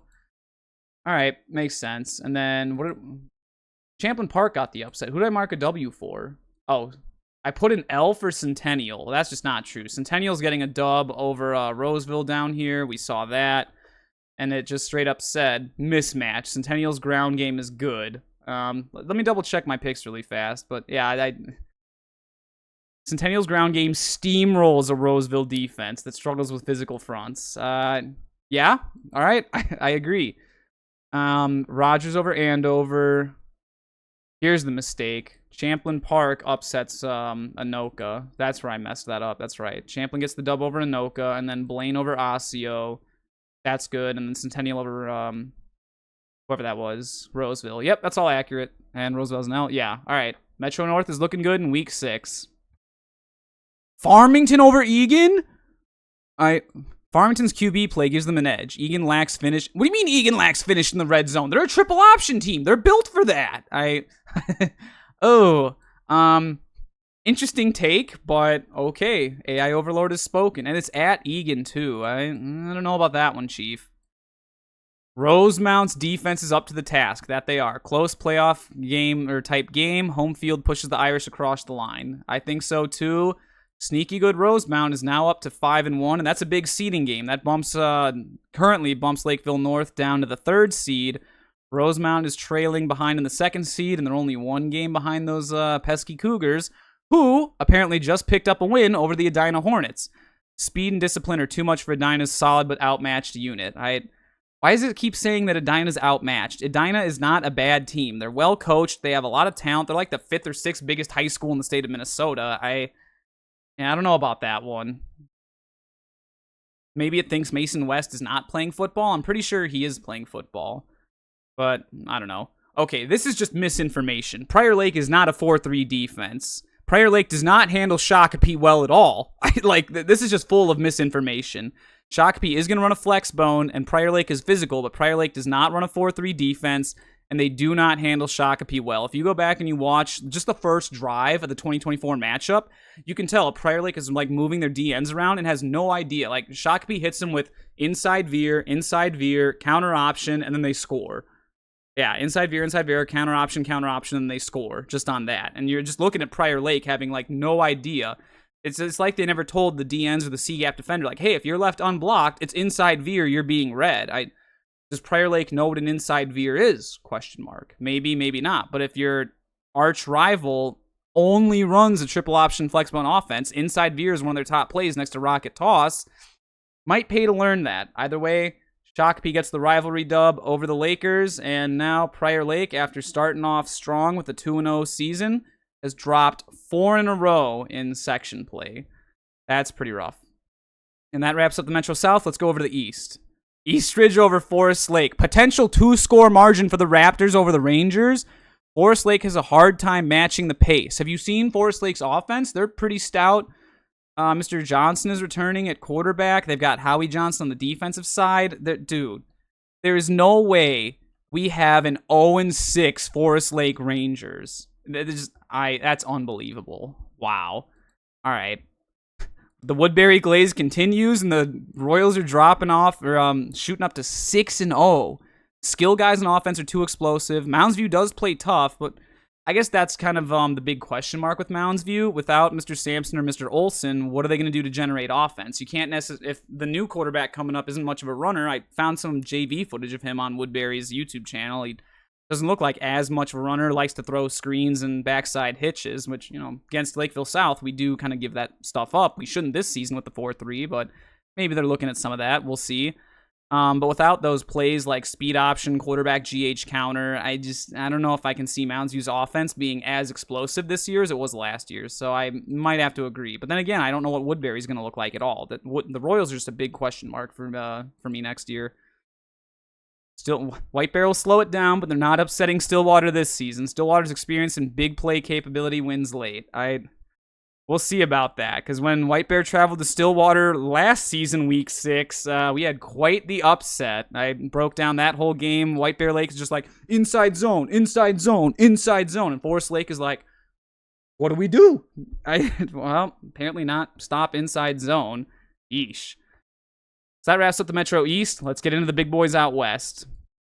Long road trip plus a brutal opponent. That is true. Moorhead's got to come all the way down to Eden Prairie and go against Mike Grant and the Eden Prairie Eagles. EP's got depth and line play. That's a pretty fair take, but I don't like that ChatGPT is counting Moorhead out. Like the Rangers, you're really going to tell me that a well-coached Moorhead team that has a good Olympic weightlifting program and good athletes is going to drop to 0-6? Like, they were 8-0 last season, albeit it was 5A, sure, but they beat a lot of good teams in 5A. So I don't know. I guess we'll see what happens, but you never know. Maple Grove tough physical game. This must think STMA is still running at Power I. Then again, STMA did upset Maple Grove in 2023. It was a very rainy game, but most importantly, no, I think Chuck Langama played in that game too. It was the Minnetonka game he got hurt. So, and it wasn't during the game. I think it was in warm-ups before the Minnetonka game. Yeah, I don't know about that. STMA won't be able to match chunk play. That's true. STMA and chunk plays are kind of the opposite of each other. So STMA taking an L, Maple Grove putting up a dub. And then Minnetonka over Wyzetta. The undefeated Trojan season comes to an end at the hand of the rival Skippers. Looks like Minnetonka's taking home the Anchor Trophy. Tonka's playmakers give him the edge. Wyzetta's defense bends late. Yeah, I guess we'll see about that. Or the offense turns it over, has a miscue, maybe a bad RPO read. I don't know. All right, let's wrap it up with two of the Metro Maroon games. Boone Rapids over Park Cottage Grove. So athleticism, that seems to be a thing that ChatGPT really likes. Coon Rapids has apparently a lot of athleticism, and it's using that to kind of leverage that over any of the other Maroon teams. Eastview over Hopkins. Dude, come on. Hop versus the world, and ChatGPT thinks the world is going to win. Look at that. 0-6 Hopkins, ain't no way. Like, I know they're locked into an 8th seed, but that's just because of them being the only Maroon team in Section 6. Like, they're not going to be this bad where they're 0-6. Like, come on. And that wraps up. That wraps up week 6. We're 75% of the way through the season. Let's get into week 7 next. Now we're going to start to see a lot of the playoff seeds take shape. We might even be able to lock some teams in based on some of these outcomes. Let us indeed move to week 7, ChatGPT. Filled with rivalry matchups. That's true. We got Forest Lake and Mounds View. We have a big one with Centennial and Blaine. And it already picked that. Dude, the Rogers glaze continues. Oh my goodness. Okay, a lot of these are pretty predictable. Ooh, that's a big one right there. Dude, okay, let's go one by one. So, Andover over Osseo. Speed and offensive balance overwhelm Osseo. I could see that. Few big plays. Yeah, if there's anyone that's going to have big plays to break a game open, Andover Huskies, definitely. But to say that Osseo is going to be 0-7, I don't know about that. So, Rogers over Anoka. Rogers with the line play and discipline win again. Anoka keeps it tight for a half. Outpossessed. I could see outpossessed and out-physicaled, but again, it's Coach Wastrick. Even if he doesn't have many offensive possessions, he's going to capitalize on what you give him. He can pick apart a defense. But and it's not like they're not used to playing physicality. They beat Centennial last season, albeit Centennial was rebuilding, but it's still very physical Centennial team. A lot of kids that won a state title the year prior. Who do we have next in the matchup? Centennial over Blaine. Speaking of the Cougars, they win that border battle up there. Centennial's ability to control clock and tempo. Yeah, I agree. Too methodical. Very true. So Blaine taking an L. Centennial Cougars will take the dub. And at 7-1, we are locking in Centennial. Yeah, because they have the tiebreaker over Rogers, so they get a dub right there. Rogers doesn't have any more section games. Rogers is locked into a 2 seed. So if we go over to AI Makes the Picks, we'll come down here to Section 5. At the top, we have Centennial Cougars. And then at the 2 seed, we've got the Rogers Royals.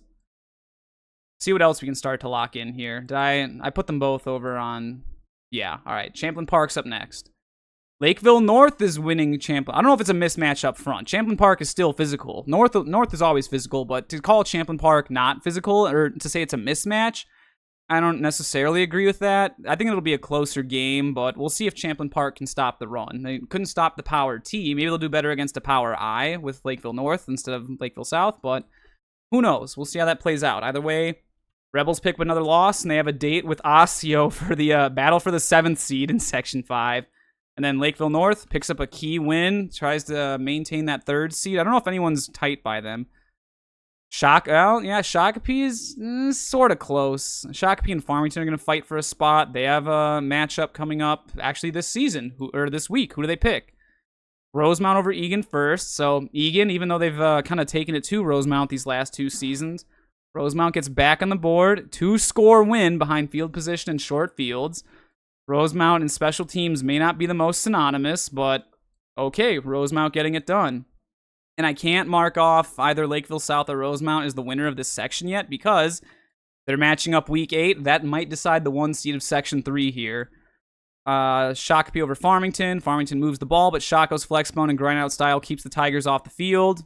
I fully agree. Even if you don't keep the Tigers offense off the field, their defense isn't particularly good at stopping teams from scoring, as we kind of know with Lakeville South. So I think Shakopee definitely picks up a dub there, and Shaco's back to a winning record at 4-3. Actually, yeah, that's a big matchup. Week 8, Shakopee and Lakeville North. That could decide the 3 seed. If North loses that one, Shakopee picks up a win. That could be important. We'll see.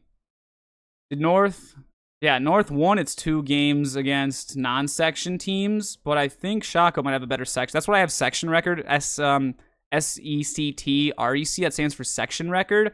Once we get the overall record, as we get into seeding teams, we're going to plug in their section records because that's going to help us seed some of these teams the way the actual 6A coaches do. Next up, last game in the Metro South. South is too complete on both sides. Prior Lake battles, but can't keep pace with our multifaceted run game. I could not agree more, especially if our quarterback gets out and runs. Prior Lake, they don't know how to stop the running quarterback out of the power T. And I just closed that tab for no reason. All right. Very smart Coach Lantz. Yeesh. Get back to it. AI, so where were we? We were right here. Lakeville South picking up the dub. Prior Lake picking up a loss. All right, and yeah, we've got a big matchup. Battle for the 1 seed out in Section 3. Rosemount and Lakeville South. That's a big one. Ooh, Eastridge finally gets upset. Stillwater gets a win over them. Finds holes in the secondary. I don't know. Eastridge is a pretty solid secondary. But 4th quarter daggers from the Ponies, I think it's going to be more so that Stillwater's running back is really going to get it done. But either way, AI is spoken. Stillwater picks up a dub. Eastridge drops an L and is now another game behind Woodbury. And, ooh, that's going to be tough. Woodbury may have already secured the 1 seed, unless White Bear Lake pulls the upset. No, it doesn't. We'll get there in a second. First off, Forest Lake apparently just can't win a game. MV's defense steps up in a low-scoring battle. Does it just not think Forest Lake will be able to score offense? Forest Lake won't generate enough explosive plays. Have you seen the Rangers on their speed or load options? They've got plenty of big explosive play potential. Or when they run counter? Huh? Well, AI has spoken. Forest Lake is now 0-7, and they are essentially locked into the 6th seed. So, yeesh. Mounds View gets a win. So we're going to go over to our playoff bracket. And then 6th seed for Section 4 is locked in at Forest Lake. Lasky. I can't spell. Forest Lake. There we go. Oh, boy. Okay. Speaking of Woodbury, White Bear Lake is scrappy. I think it's called White Bear Lake scrappy a few times. Woodbury's perimeter speed, another thing it's said before, is too much. Could be close early. Woodbury pulls away. The Woodbury glaze continues, and the Royals are now 7-0 on the season. And with that, they are too far away. They have a head-to-head win over Stillwater. Even if Eastridge upsets them, that's not enough with 1 section loss. Yeah. Even if there's an actually, we're going to come back to that. I don't want to crown them just yet, because this could be a case where 6-2 and 7-1, just like we saw with Shakopee and Minnetonka last year. Both these teams would have a 4-1 record within Section 4, and then it would go down to the head-to-head matchup, regardless of what happened with Minnetonka Week 1. So, that would give the head-to-head matchup, whoever wins that game, the 1 seed, which if Eastridge does win that, they'd be a 1 seed at 6-2. Woodbury would be a 2 seed at 7-1. That would be an interesting little discussion. We'll see what happens when we get to Week 8. All right, yes, Eden Prairie over Eastview is a mismatch. EP's physical dominance and execution overwhelms Eastview in all 3 phases. Once again, very base take by ChatGPT. Sorry, Eastview Lightning, but it's not happening. Minnetonka over at, another rivalry game. Yep, this was a big one last season. It'll be a big one. Could be a one score, but Tonka's the more complete team. I kind of agree with that. You've got great coaching on both sides, great athletes on both sides, maybe a little bit more physicality from Minnetonka. And Minnetonka, but both teams love to establish the run, so I don't know. Plus, Edina dropping to 1-6. I mean, that's a pretty rough pill to swallow. Let's get on with the rest of the Metro West. Maple Grove over Wayzata, another game of the week, and this has big playoff seedings. Maple Grove, once again, maintains the top of the playoff seeds.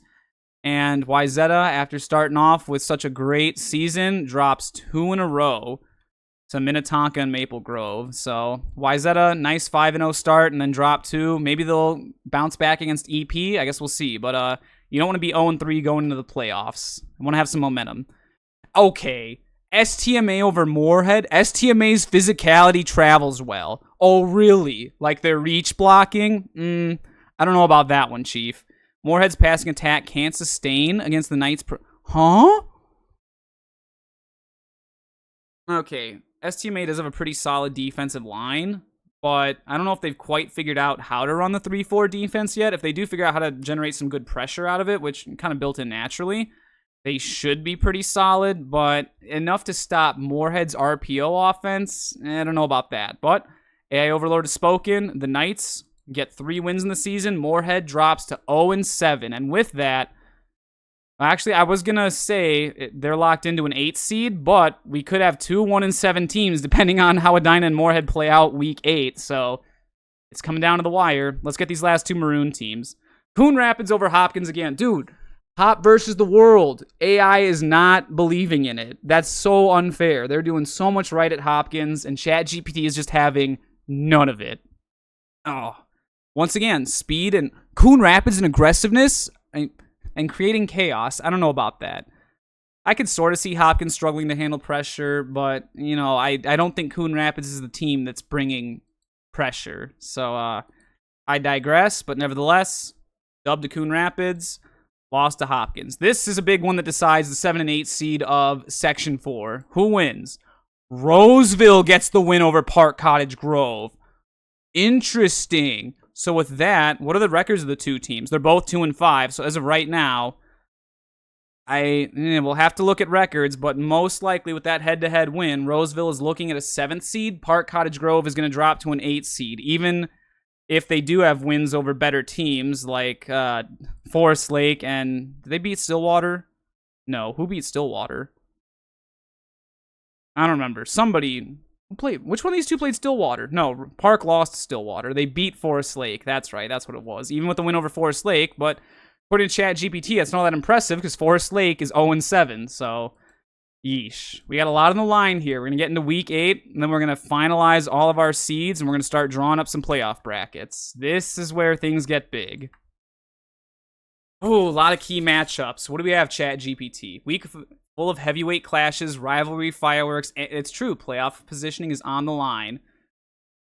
Please, Lakeville South. Oh. I was just waiting. I'm like, it's going to say Rosemount beats South. It's going to say Rosemount beats South. They always beat us, but all right. We've got playoff indications. Andover over Blaine in a high-scoring affair. Andover's offense is more consistent and home field advantage. That I definitely can see. Andover gets a dub. They finish 5. Oh, that's the letter A for Andover. They get a dub. Blaine takes an L, drops to 4-4. All right, moving on to the next one. Centennial over Anoka, which, again, Centennial physicality and discipline. Anoka doesn't match up front, which is weird because I think Anoka's returning a bunch of their linemen, but apparently that's not enough. And the Centennial Cougars, as we said last week, already locked into the 1 seed, and they've won Section 5. So, yeah, great season for the Centennial Cougars. Champlin Park over Osseo. So, Osseo ends up not winning a game this season. The Rebels get the dub.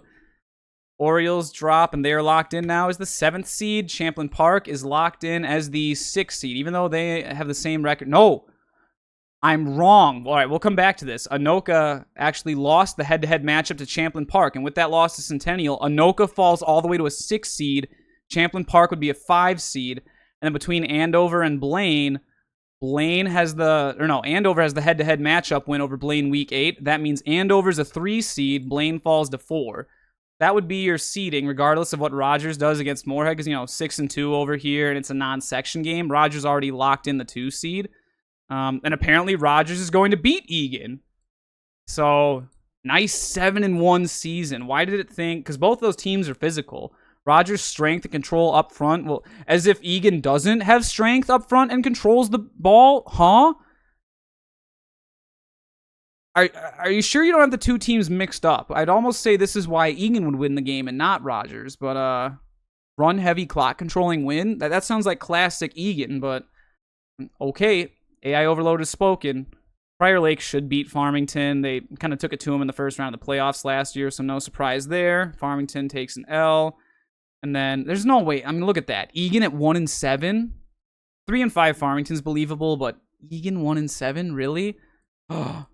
And you know what? I realized something. Prior Lake's streak did end. Not the streak of only going 4-4 and 5-3, but their 15-year run of winning seasons has finally come to an end. They have dropped to 3-5, so it's not that big of a change. They've been 5-3 or 5-3, 4-4, or now 3-5 according to ChatGPT. But that winning record or that winning season record over that many years just went bye-bye.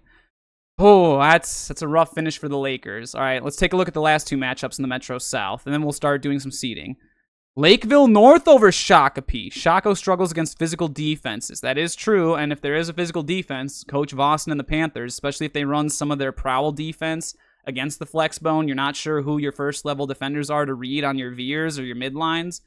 That's going to make it tough for Shakopee. I'm sure Coach Betton will probably just be like, if they give us radar, run, just check rocket toss, but I guess we'll see.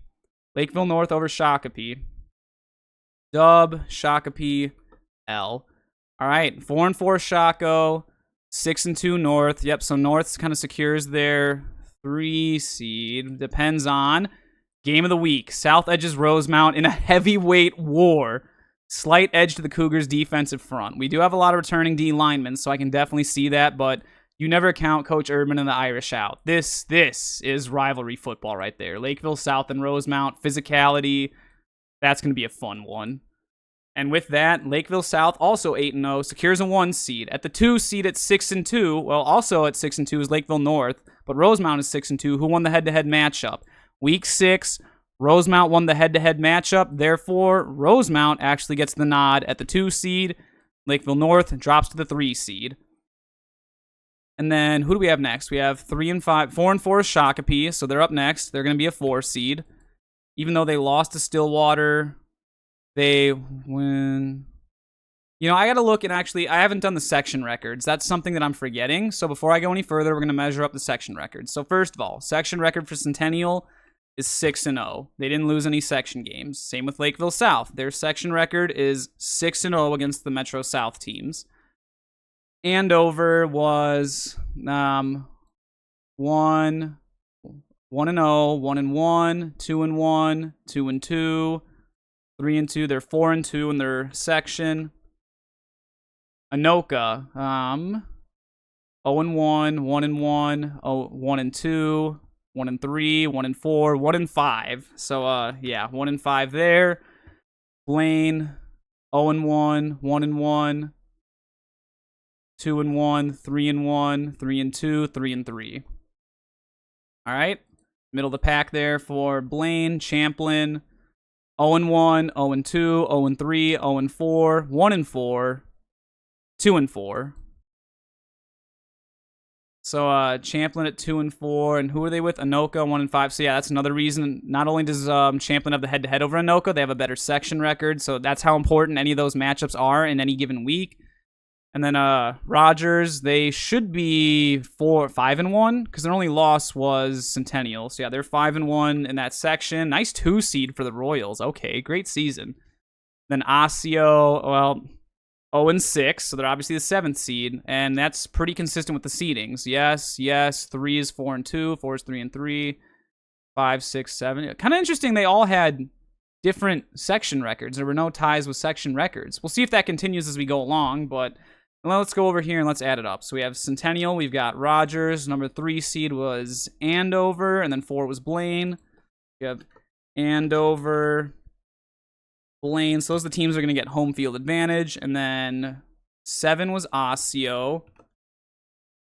Over here at the 6 seed is Anoka. And then the 5 seed is Champlain Park. So that was a pretty straightforward. There wasn't a whole lot of coaching talk that needed to go on there about, well, we won this, or we should have been here. We have a better record, but we have a better record in our section.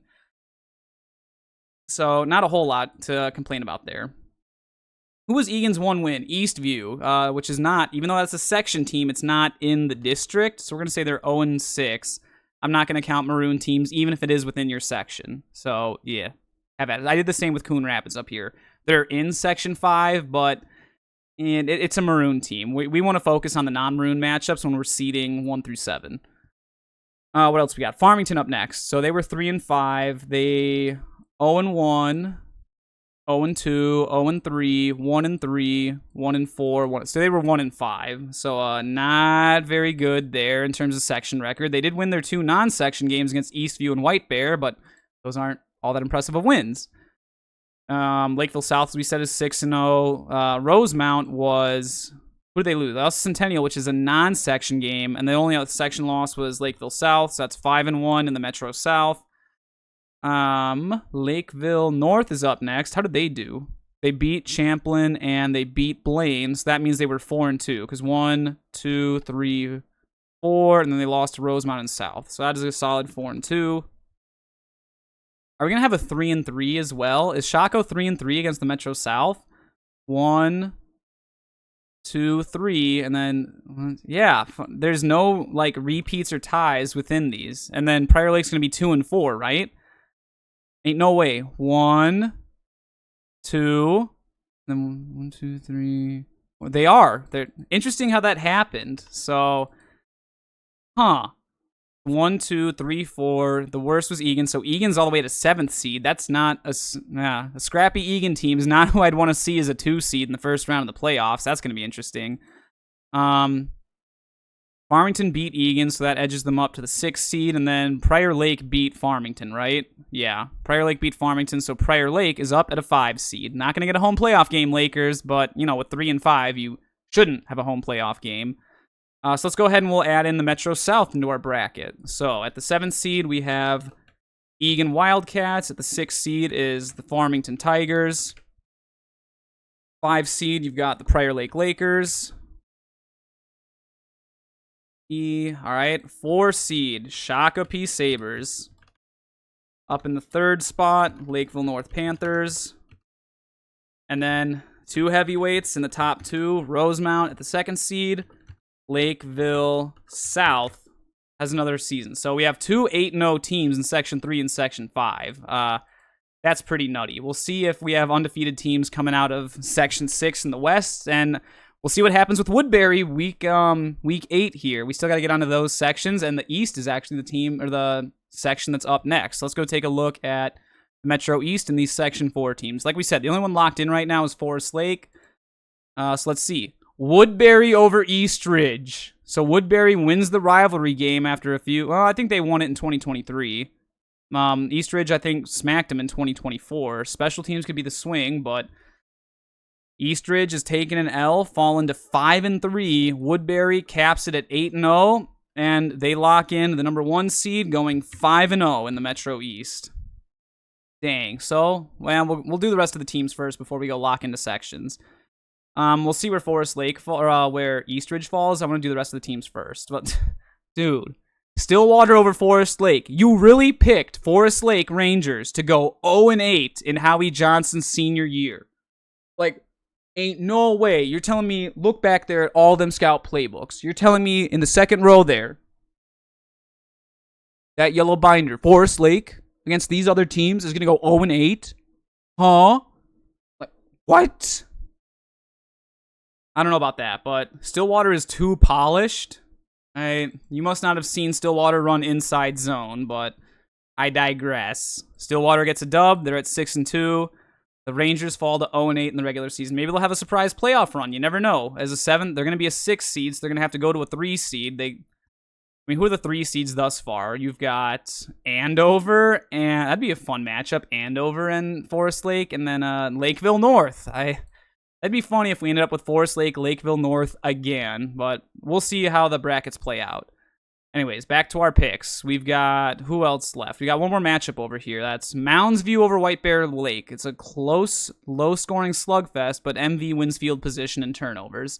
I definitely think that's a good assessment, especially like we've said before. Mounds View's offense is going to be a question mark coming into this season.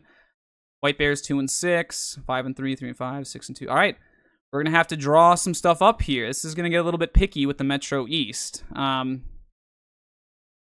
Let's see what we got. We have Forest Lake is locked in. Woodbury's locked in. Who's next up? We have 6-2 and 5-3 between Eastridge and Stillwater. And Stillwater does have the head-to-head right here. So I'm tempted to say Stillwater's the 2 seed, but we got to count up records within the section first. Or within the conference, I should say. Because we're not going to count the Maroon games against Park Cottage Grove. So Mounds, they're 1-1. 1-1, 2-1, 3-1. They're 4-1. Whereas Eastridge lost to both Woodbury and Stillwater. That's a bummer. Eastridge started off so good, but that falls or has them fall to 3-2 in the Metro East, which confirms Stillwater's a 2 seed. Eastridge is going to be a 3 seed.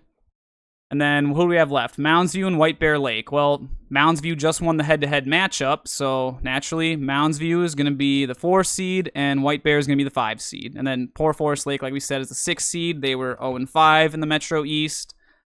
Mounds View, who do they beat? 1, 2. They were 2-3 in the Metro East. And that means that, funny enough, you should be 1-4, right? You've got that win over Forest Lake and you didn't beat anybody else. Funny how that keeps happening. Every single one of these teams has different records within their section. I wonder if ChatGPT did that on purpose. Regardless, let's go add these names in. So we ironically have 3 undefeated 1 seeds, which I don't even remember the last time that's happened. Woodbury takes the 1 seed, Stillwater Ponies at the 2. Eastridge, after a week 7 and 8 collapse, falls down to the 3 seed. At the 4th seed was Mounds View.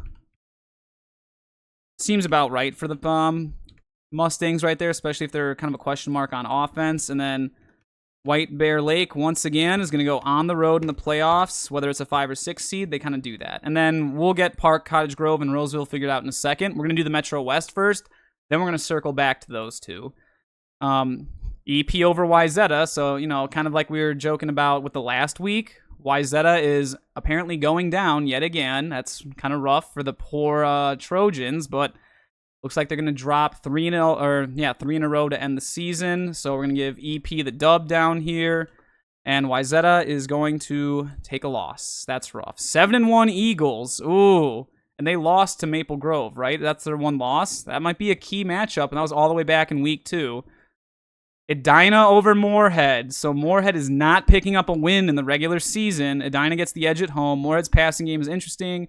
That's true. Edina's run game, Chase Bjorgard's going to get it done. So Edina takes the dub, and Moorhead falls to 0-8, and that locks them in as a 7th seed. And in their section, they went, I guess in the Metro West, they were 0-6. What was EP? They lost to Maple Grove, so they would have been 5-1. One loss to Maple Grove. And speaking of Maple Grove, are they up next? Maple Grove over the Minnetonka Skippers. Ooh, so this could have been a little bit more interesting, but once again, ChatGPT thinks that for the 3rd year in a row, 4th time in a row overall, if you count the state title matchup last season, the Crimson are going to get the better of the Minnetonka Skippers. And I think that means Minnetonka, once again, falls to 6-2, and they lost the same 2 games that they did last season to Maple Grove and Eden Prairie. And funny enough, that likely means that Minnetonka is falling all the way to a 3 seed. EP's a 2 seed, and at 8-0, the Maple Grove Crimson once again lock up a 1 seed. This time, out in the tough Metro West. Congratulations to the Maple Grove Crimson. You are our last 1 seed of the bracket. And what's also nutty about this is that all 4 of our 1 seeds are undefeated, so I can pick any bracket. We're going to have to look at who has the tougher schedule. So most likely, I'm probably going to find one where it could be argued Maple Grove had a tougher schedule than South. I think South and Centennial are probably going to end up on the same side of a bracket, so we want to look for one where 3 and 5 are on the same side. And then we want Maple Grove matched up with Woodbury, because Woodbury hasn't has as big of wins. 3 and 4. I don't know. That's 3 and 6. That's not going to be a bracket we choose. This is going to get interesting. We might have to adjust some of the brackets here. 3 and 4 again. 5 and 4. Yeesh. I mean, I guess you technically could pick anyone, but I'd like one where 4 and 6 are on the same side. And I don't think that exists because 4 is on the same side as 3. 4 is on the same side as 5. 4 is on the same side as 3. 4 is on the same side as 5. Yeah, 4 is matched up with either 3 or 5. There's no bracket where Section 4 matches up with Section 6. That's going to make it interesting. Let's finish off the rest of these. STMA over Hopkins. Poor Hop versus the world. I don't think Hopkins is just not going to win a game this season, but according to ChatGPT, that's how it's going to play out. And with that, let's finish off section, I guess, the Metro West. Then we'll get into the Maroon teams. They're pretty much locked into the seeds, but we do have to see how Park and Roseville plays out so that we get the last piece of the puzzle. Edina is the 6th seed. They're pretty much locked in there. Their only wins were, well, Hopkins doesn't count, but they were 1 and 5 in Metro West play. Their one win was the final week of the season against Moorhead. Otherwise, it was kind of rough. So this should be... We should have a little bit of difference here. We should have a 3 and 3 team, which I think is going to be STMA, right? Loss, loss, loss. No. They were 2 and 4 actually in the section. Interesting. But they're 4 and 4. So we'll see where we seed them. I'm pretty sure they're going to be behind YZ because YZ has the head-to-head win. Speaking of YZ, 1, 2, 3... They were all 3 and 3 in the section. So that means that you had to be 4 and 2, Minnetonka, right? Because your 2 losses were Maple Grove and EP. The others were wins. You won all your non-section games. So yeah. 4 and 2. Again, they're all different records. Kind of funny how it shows up like that. It makes the seeding easier because then we know that the better team here, YZ, who started off 5 and 3, is going to fall all the way to a 4 seed. STMA is getting a 5 seed over Edina and Moorhead. Nice. I don't know about that, but AI has spoken. So let's add in the teams. You have Maple Grove. The 2nd seed is the Eden Prairie Eagles. Down at the 3rd seed, Minnetonka Skippers. And then who did I just say was the 4th seed? YZ? Yeah, YZ is the 4th seed. STMA somehow manages to be a 5 seed. And then you got Edina at the 6th seed. And then the Spuds all the way down at the 7th seed. Dude, that's going to be rough. One of these 2nd seeds right here, well, not EP, but Rogers, Stillwater, or Rosemount are going to have to face Moorhead in the first round of the playoffs. That's going to be a little bit tricky. And then Coon Rapids beats Roseville, so Roseville picks up a loss. Coon Rapids is a solid season at 6 and 2. Isn't that funny? A 6 and 2 Coon Rapids team is forced to be an 8 seed. That's pretty nutty. And they're beating Roseville, so Roseville takes an L. And then this is going to get interesting. Eastview over Park at Cottage Grove. So Park Cottage Grove also loses. Eastview gets a dub, which officially means they're the same record. We look at the head-to-head matchup. Who won between Park and Roseville? Roseville wins. So Roseville's the 7th seed. Park Cottage Grove is the 8th seed. So we'll just make an adjustment there. Park Cottage Grove and Roseville. And yeah, we're going to add the M's. I didn't want to delete the M. That's my B. Boom. So those are the current standings and the section seedings of all 32 6A teams into their 4 respective playoff sections. Now we have to go through and plug them all into the bracket. We're just going to go with the 1 seeds first. The 1 seed out of Section 5 is Centennial. They'd have a date with Hopkins. Lakeville South is up here as the 1 seed out of Section 3. And then 1 seed of Section 4 are the Woodbury Royals. And the last 1 seed over here would be Maple Grove. Boom. That'd be funny. Have a Maple Grove Centennial matchup. Yeah, I don't know that I necessarily like the looks of that bracket. Probably look for a different one. And then what do we have over here? Section 4, that's Woodbury again. And then on the same side is Lakeville South. All right, and then over here you've got Maple Grove as the winner of Section 6, and then up here is Centennial. Let's go over here. So I'm thinking that, I'm not thinking, I know, that's Woodbury. Down here is Centennial. And then this 1 seed up here is Maple Grove, because that's the winner of Section 6. And lastly, we've got Lakeville South down here as the 1 seed out of Section 3. Boom. All right, one last bracket to check. Up here in the top left corner would be Maple Grove. They're the winner of Section 6. They would match up with Centennial on their side of the bracket. Up here, you've got Woodbury taking on Lakeville South. And then over here, well, taking on Lakeville South, my bad. They'd be taking Eastview in the first round, but Lakeville South would be the other one see on this side of the bracket. So, looking at these brackets, I want one where Maple Grove and Lakeville South are on opposite sides because those two have, you could argue, have had the toughest strength of schedule compared to Centennial and Woodbury.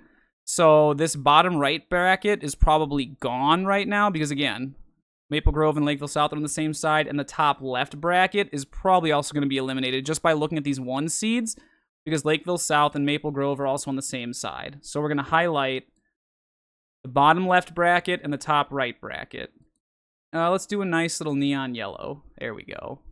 Boom. And we'll highlight this one. These are the 2 brackets we're going to fill out, like, fully. And then we're going to look at all the matchups. I'm going to pick which bracket I think is better based on which of these 2 seeds can make a good run. So speaking of which, let's start labeling the 2 seeds. So the 2 seed of Section 5 are the Rogers Royals. We'll put them there. And then where's the 2 seed of Section 5? There we are. Rogers. Boom. All right, Rogers is all done. Let's do the next one. So for Section 6, the 2 seed is Eden Prairie. Check. And then where would Section 6 2 seed? They're up here. Eden Prairie. So if I haven't explained already with the way that I have my brackets set up, the number on the outside of the bracket is the section that team comes from. The number inside the bracket is the seed from that section. For example, 5 and a 1 here. The 5 is Section 5, and the 1 inside of the bracket is the 1 seed. So I'm taking the 1 seed out of Section 5, and if we come down here, 1 seed out of Section 5, Centennial. So that's how we're filling in the bracket. That's how the State High School League does it, so we're just keeping it consistent with those rules. EP and EP, they're all set. And that leaves Rosemount and Stillwater. We'll do them both at the same time. So right there would be Stillwater, and then Rosemount would be down here. Ooh, that'd be a tough out for Maple Grove. Taking on Rosemount potentially in the state quarters. Ooh. All right, and then up here, we've got Stillwater down here. And Rosemount would be right there. Either way, Rosemount has a date with Maple Grove in the state quarter, assuming they make it that far. That's pretty nutty. And then who did Stillwater have to meet up with? Stillwater would have Centennial, and then here they'd also have Centennial. Okay. Let's do the 3 seeds next. So Lakeville North, Eastridge, Andover, and Tonka. We'll just try and get them all at the same time. So we have to pay attention to the number inside. So this is the 3 seed of Section 6, Minnetonka. We have the 3 seed of Section 5, which is Andover. And then down here, we have the 3 seed of Section 3, which is Lakeville North. And then we have the 3 seed of Section 4 over here, which would be Eastridge. So that's all looking solid right there. All right, let's do the same thing up here. 3 seed out of, that's a 5th seed. Oops, I already almost made a mistake. This would be Minnetonka. Nope, I don't want HTML. Get that out of here. Minnetonka. Boom. 3 seed out of section, that's a 4th seed. This is the 3 seed out of Section 3. That'd be Lakeville North. 3 seed out of Section 5 over here is Andover. And then 3 seed out of Section 4 is Eastridge. Boom. All right, that takes care of those teams. North, Eastridge, Andover, and Minnetonka. So we almost have all the home teams done. We're going to do the 4th seeds, and then we're going to see who's going to, travel to each of these teams. Some of these matchups are already locked in, like, who is it? Lakeville South. Actually, no, Lakeville South could play Hopkins or Roseville, so I do need to correct that. Park Cottage Grove is the bottom seed there, and then where's Roseville? 7th seed. There it is. Rogers would be hosting Roseville. And then up here, I got to fill that in too. 7th seed, so Roseville would have to either go to Rogers or Rosemount, battle the R's either way. That's pretty funny how that turned out. And then down here, Park Cottage Grove is taking a trip up to Circle Pines, and they got to go throw down with the Centennial Cougars. So, I mean, Either way, Park Cottage Grove is going to play a Cougars team. It's just, are you going to the south side of Lakeville or are you going up to Circle Pines? Personally, I wouldn't want to play either of those two teams. That's pretty rough. But we'll see how it goes. All right, let's get to the 4 seeds. We have Shaco, Moundsview, Blaine, and Wyzetta. So the 4th seed out of Section 6 is the Wyzetta Trojans. Or Wyzetta. 4th seed out of Section 5 is Blaine. Then 4th seed of Section 4, that is Moundsview. Yeah. Kind of wild that Moundsview is going to get a second or a home playoff game. What were they in the regular season? Moundsview, according to AI, they were 3-5, but because they play in the Metro East, that puts them at a 4 seed, and they get a home playoff game. Meanwhile, a 5th seeded 4-4 STMA, who has a better record than Moundsview, is going to have to be a road playoff game because they play in the Metro West. Just the way it works out sometimes, man. Yeesh. Do we get the other 4 seeds? We have... No, here's the 4th seed of Section 3. That would be Shaco. That's going to be a interesting matchup right there. Shakopee, and then who's the other 4 seed? Moundsview. Did I get them all? Blaine, Moundsview, Shakopee, Wyzetta. Shakopee, Moundsview, Blaine, Wyzetta. Yep, that's all good. All right, let's go up here. This one will be Moundsview because it's out of Section 4. And then out of the other 4 seed, this one's out of Section 3. This would be Shakopee. Over to the other side of the bracket, we have 4 seed out of Section 6. That would be Wyzetta. And then the 4th seed out of Section 5 at last is Blaine. So that takes care of those teams. We have all the home teams in our 2 brackets. Now let's see who's going to have to go to each of these teams. So the 5th seeds are Prior Lake, White Bear Lake, Champlain Park, and St. Michael Albertville. So let's get to it. That's 6. We should have 4 or 5 matchups. So here's our first one. Ooh, this is big. Prior Lake at Wyzetta. Ooh. I don't know. That sucks for Wyzetta. You blow 3 games to end the season, and then you're going to have to host the Lakers, who have beaten you the last 2 years in a row. That's going to be a tough win. I mean, if whoever gets by there has a pretty solid chance of beating Woodbury, I'd say. So, you know, you're looking at a state quarterfinal appearance on the line. Eek. That's going to be rough. Who are the other ones? White Bear Lake, Champlain, STMA. So the other 4 or 5 matchup is, this is the one out of Section... No. Yeah, it's the 5th seed out of Section 4. That'd be White Bear Lake. So White Bear Lake is going to Shakopee, taking on the Sabres. And I might have to favor the Sabres in that one. And then Champlain and STMA. Who's the 4th seed here? So that's the 6th seed. This is the 5th seed out of Section 5. This would be Champlain Park. And then the 5th seed out of Section 6, as I said, is STMA. So out there is STMA. So we would have Champlain Park visiting Moundsview, which that could be a good game. And then I think this was actually a pretty good game back in 2021 and 2022. I think they played, or maybe it was the 2022 playoffs. Champlain or Moundsview might have pulled the upset. I don't remember how that one went down, but it was a good playoff game. And then STMA is visiting Blaine. Former team out of Section 5 returns to a rival in the Blaine Bengals. So that could be a good one. Let's take these 5 teams and look at the top right bracket. So the 5th seed out of Section 3 is Prior, and we could end up with another Prior Lake at Moundsview playoff game for the 3rd season in a row. That'd be wild. Might be leaning towards the bottom left bracket, but we'll see how the rest of these play out. Wyzetta would have to host STMA, who they played in the regular... No, that's not right. They're not in Section 5 anymore. I'm dumb. Wyzetta would host Champlain Park, which is a nutty matchup. That's a rematch of the 2019 state title game. That could be promising. STMA and who was the other one I already forgot? White Bear. Poor White Bear. Section 4 out here. This would be White Bear. So White Bear would go to Blaine. No, not O Lake. White Bear Lake. And then lastly is the 5 seed out of Section 6, which is STMA, and they'd have to go right back to Shakopee, which was also a playoff matchup. So I'm going to highlight in orange repeat playoff matchups, just because that's kind of my key. So Shakopee, STMA, those are playoff, or I think yellow was my key for playoff matchups last year. Yeah, bummer. All right. We're going to do this differently. The whole playoff bracket is going to be colored baby blue. Whole playoff bracket, baby blue. That means these are the 2 ones that we're going to pick from. Repeat playoff matchups are going to be highlighted yellow. So Prior Lake, Moundsview, and Shakopee, STMA both happened last season, so those are repeat matchups. I don't remember if Rosemount played Roseville last year. I don't think so. And then if it's a regular season matchup, we're going to highlight it orange. I don't think we've seen any regular season matchups yet. Wayzata Champlin, I don't think played in the regular season, did they? Wayzata, no, they played Andover and Park Cottage Grove were their non-section games. Okay, so that should take care of the 5 seeds. I put STMA in the top right, correct? Or did I? STMA, Prior Lake, Champlin, and White Bear. Yep, they're all up there. All right, let's get to the 6 seeds next.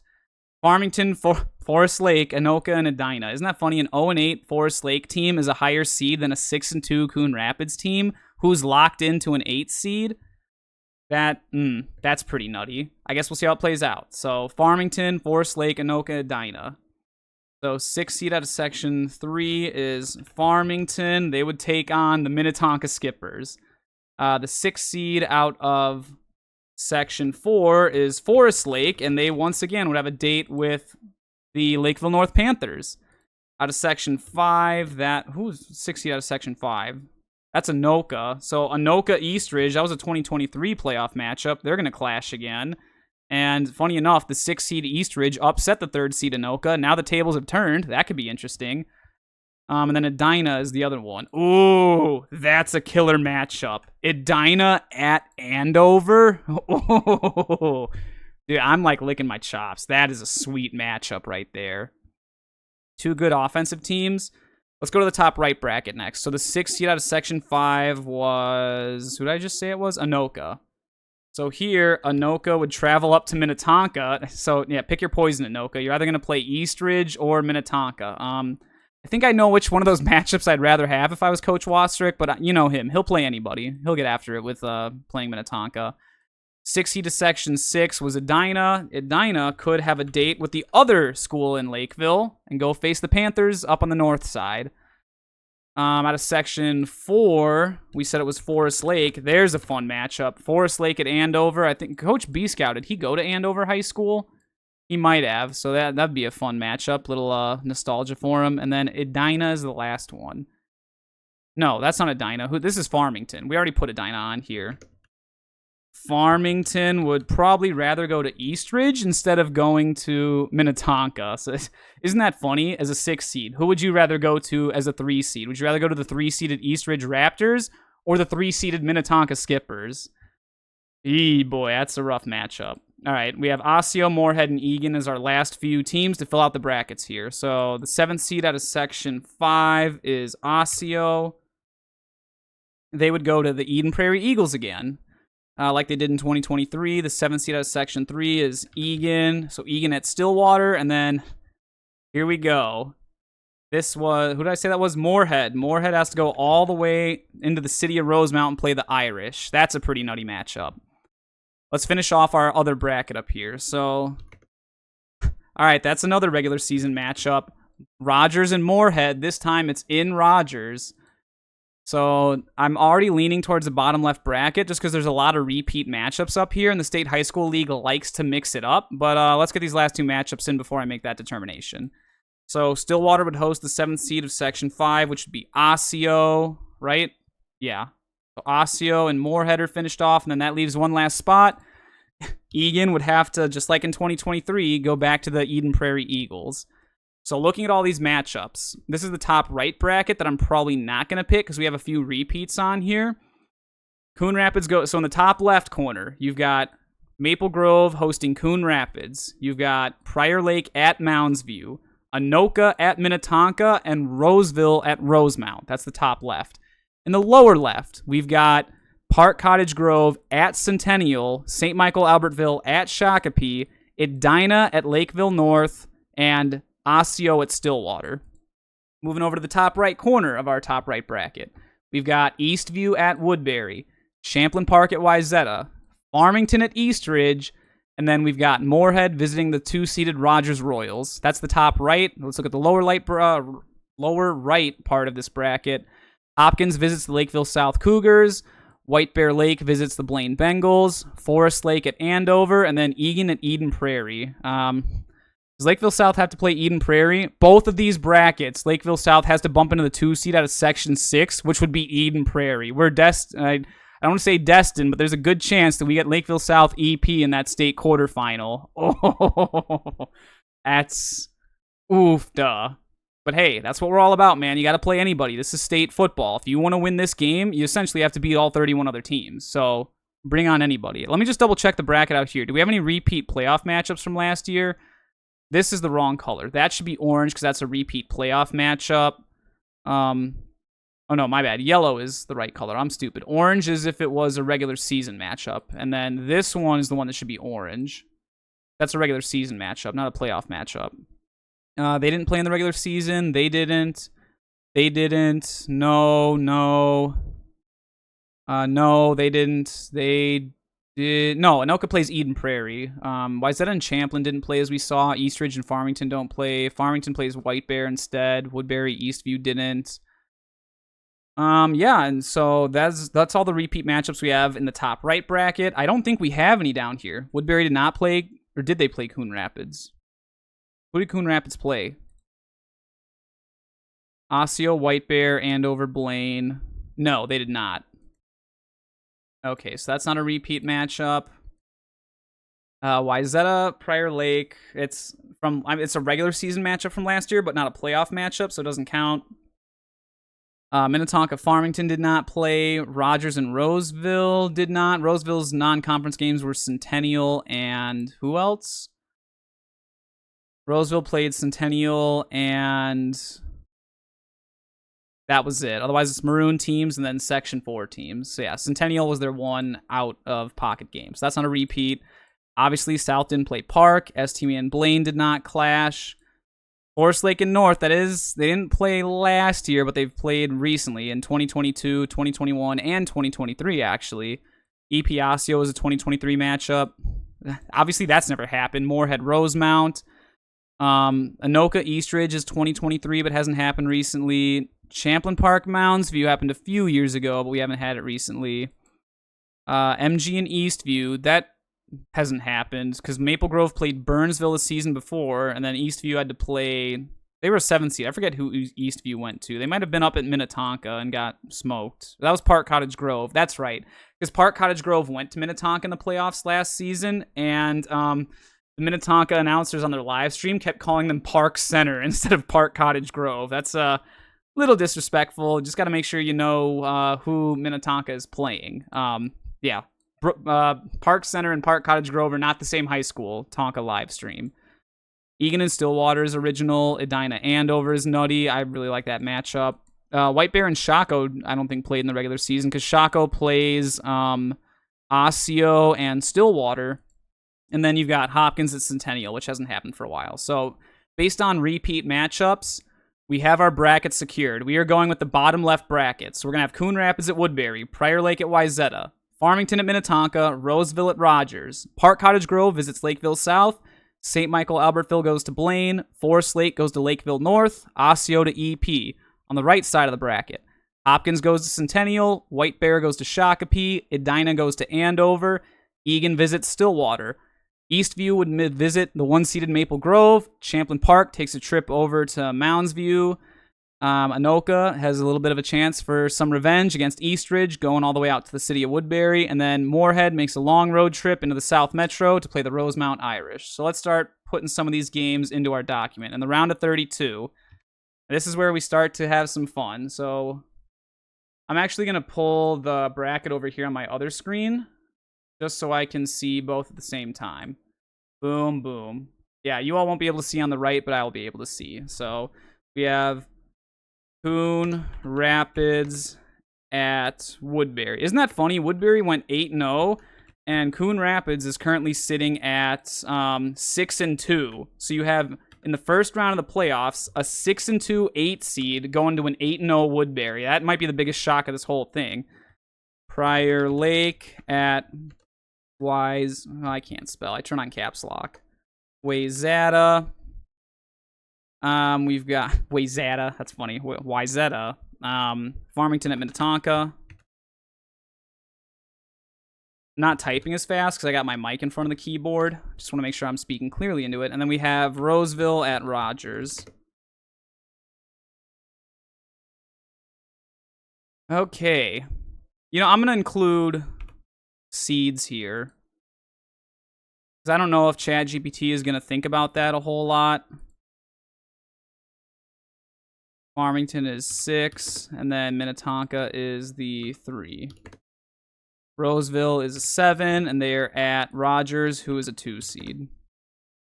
You know what? I'm actually going to undo that. We're not going to have seeds. I just want it to unbiasedly pick who it thinks is going to win. And then we've got Park of Cottage Grove. They're at Lakeville. They're just at Lake. Dude, I cannot spell. My own team. Lakeville South. There we go. Park Cottage Grove at Lakeville South. Oh. That was weird. I hit the wrong button there. Oops. STMA at Blaine. So get them up there. Yeah, you know what? I typed the whole thing out before. Let's type the whole thing out. St. Michael dash Albertville. Oh, the nice part is that with teams getting eliminated every week, I only have to do, like the number of teams I have to write up here are going to get cut in half every single week. So looking forward to that. STMA at Blaine, Forest Lake at Lakeville North.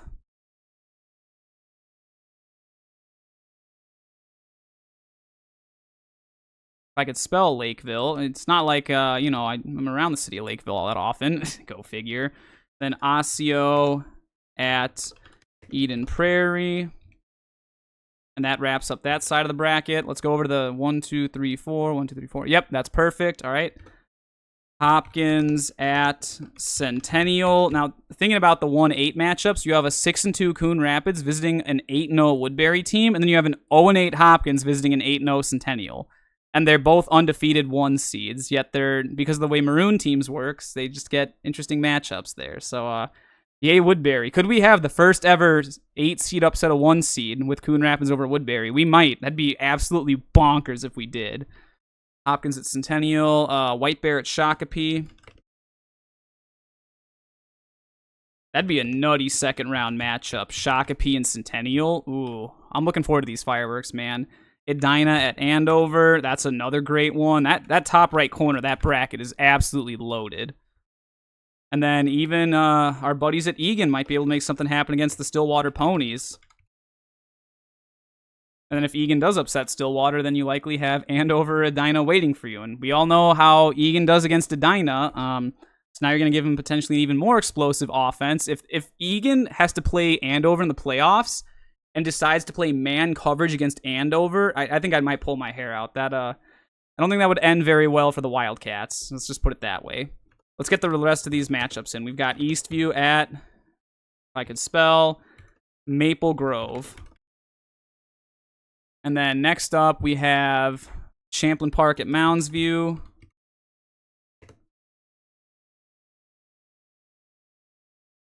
Who is after that? Anoka at Eastridge. And then lastly, we have Moorhead at Rosemount.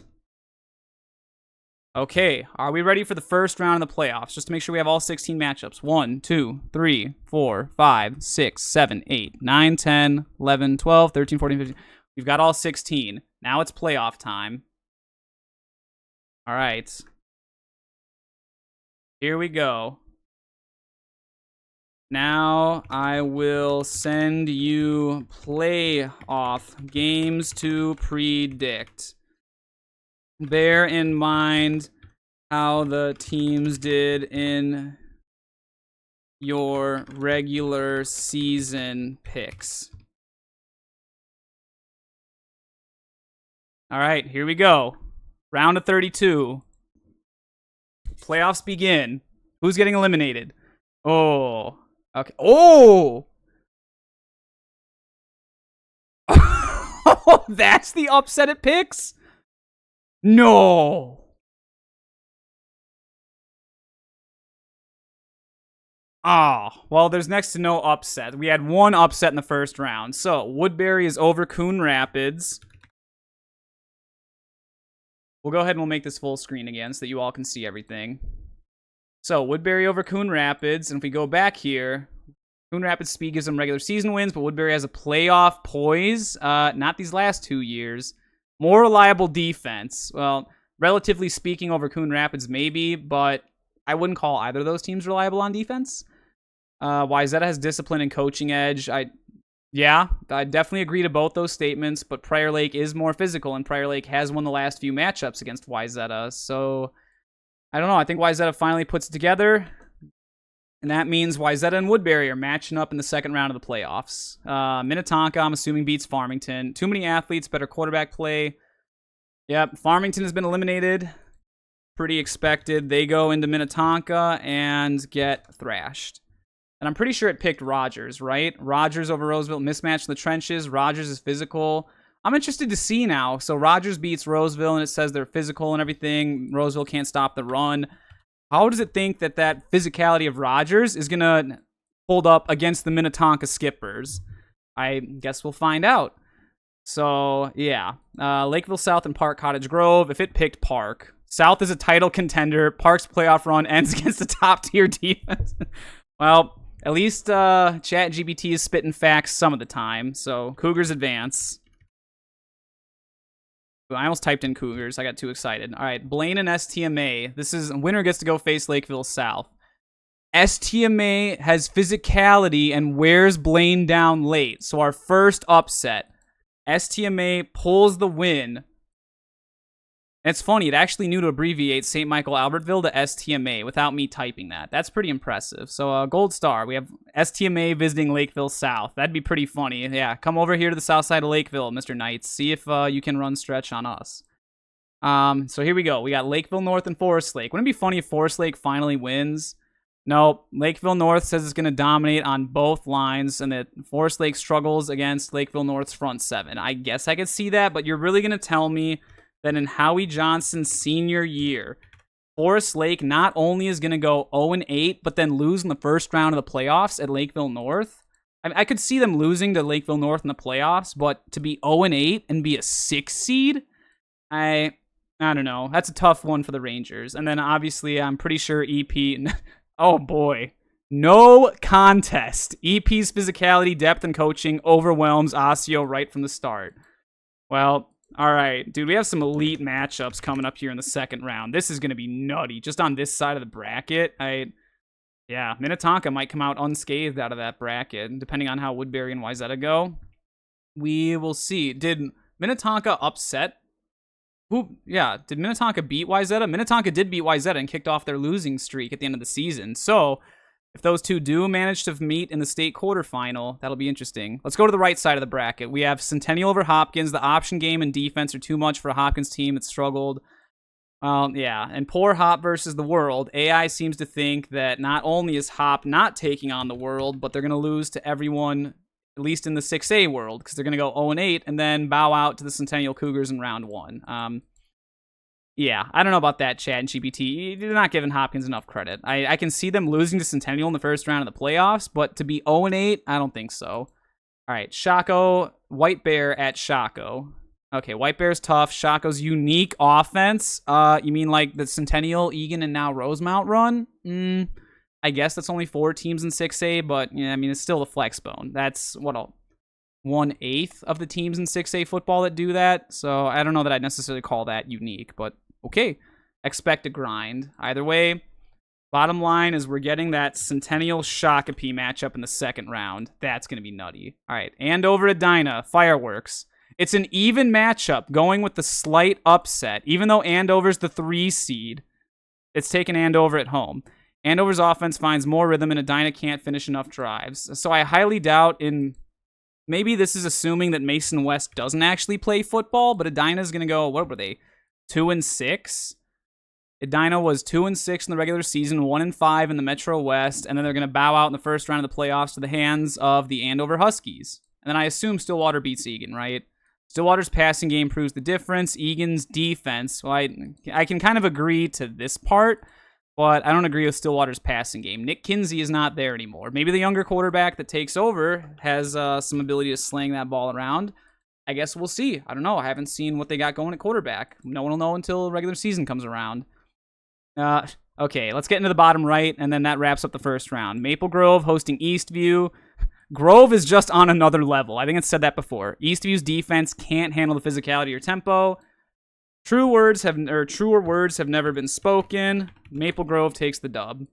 All right, Champlain Park at Mounds View. Oh, close, low-scoring game. Mounds View wins on defense and a key turnover late. All right. So that means Mounds View advances, and they have a date with the Maple Grove Crimson. Oh, boy. All right, 2 matchups left. I'm assuming it picked the home team. Yeah. Ridge. I don't think anyone's ever referred to East Ridge as just Ridge, but Ridge is a more complete team. Anoka will need explosive plays. East Ridge won't allow many. I sort of agree with that, but Anoka's going to get explosive plays. You have Coach Wasserich. You can't count him out in the first round, but either way, we have another matchup of East Ridge and Anoka in the first round, and once again, East Ridge is going to pull away and get that dub. Last game, we have Moorhead coming all the way down to the South Metro to visit the Rosemount Irish. Moorhead's long trip, the Spuds season ends in a thud. Rosemount controls the game with discipline and physicality. That I can see. But, oh boy. Spuds are done in a thud. So, we have Rosemount taking down Moorhead, and that's just such a bummer. In the inaugural 6A season for the Spuds, they go 0-8, and then they lose in the first round of the playoffs to Rosemount. So, teams advancing, and just to look ahead to our next round of matchups, I'm going to pull my sheet over here so we can get to typing. And this is the section finals, the second round of the playoffs in 6A. So, we have Wayzata is at Woodbury. And you know what? Really fast, I know you all probably want to see what seeds are advancing. So we're going to do the 1 seed there. Wayzata was a 4 seed. So we have a 1 and a 4. Minnetonka's a 3 seed. Rogers was a 2.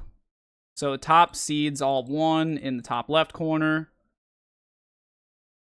That's going to be a nutty matchup. So Wayzata at Woodbury. And then you've got... Oh, and it's going to be at Rogers, too, because Rogers is the higher seed. Minnetonka at Rogers. We'll see who wins that. AI might pick Rogers. That'd be nutty. Rogers makes it to the final 8 teams after taking down Minnetonka. I don't want to get my hopes up, but we'll see. Lakeville South is the 1 seed, and they are playing a St. Michael Albertville Knights team that managed to pull an upset over Blaine. If AI has been listening to me and it picks STMA over Lakeville South, I might actually cry. But you never know how it plays out. We will see what AI wants. You have STMA, or I'm going to type it out because I don't want it to get confused. It didn't get confused earlier, but I just don't want to take the chance, especially when the Cougars are on the line. At Lakeville. I could actually put a capital L in Lakeville and not type an I in the word South. Yee. So 1 and a 5, and then we have the 3 and the 2 advancing here. We will have Lakeville North at Eden Prairie. And that'll be our first half of the matchups in 6A for the section finals. At Eden Prairie. All right. Let's go over to the right side of the bracket. We have the 1-seeded Centennial Cougars, and they will host the 4th-seeded Shakopee Sabres. That'll be a fun matchup. We're getting some awesome matchups here, man. Shakopee at Centennial. Okay, next up, we have Andover's the 3 seed, and they are going to travel to Stillwater to play the 2-seeded Ponies. So we will have Andover coming off a big win over Edina at Stillwater. Boom.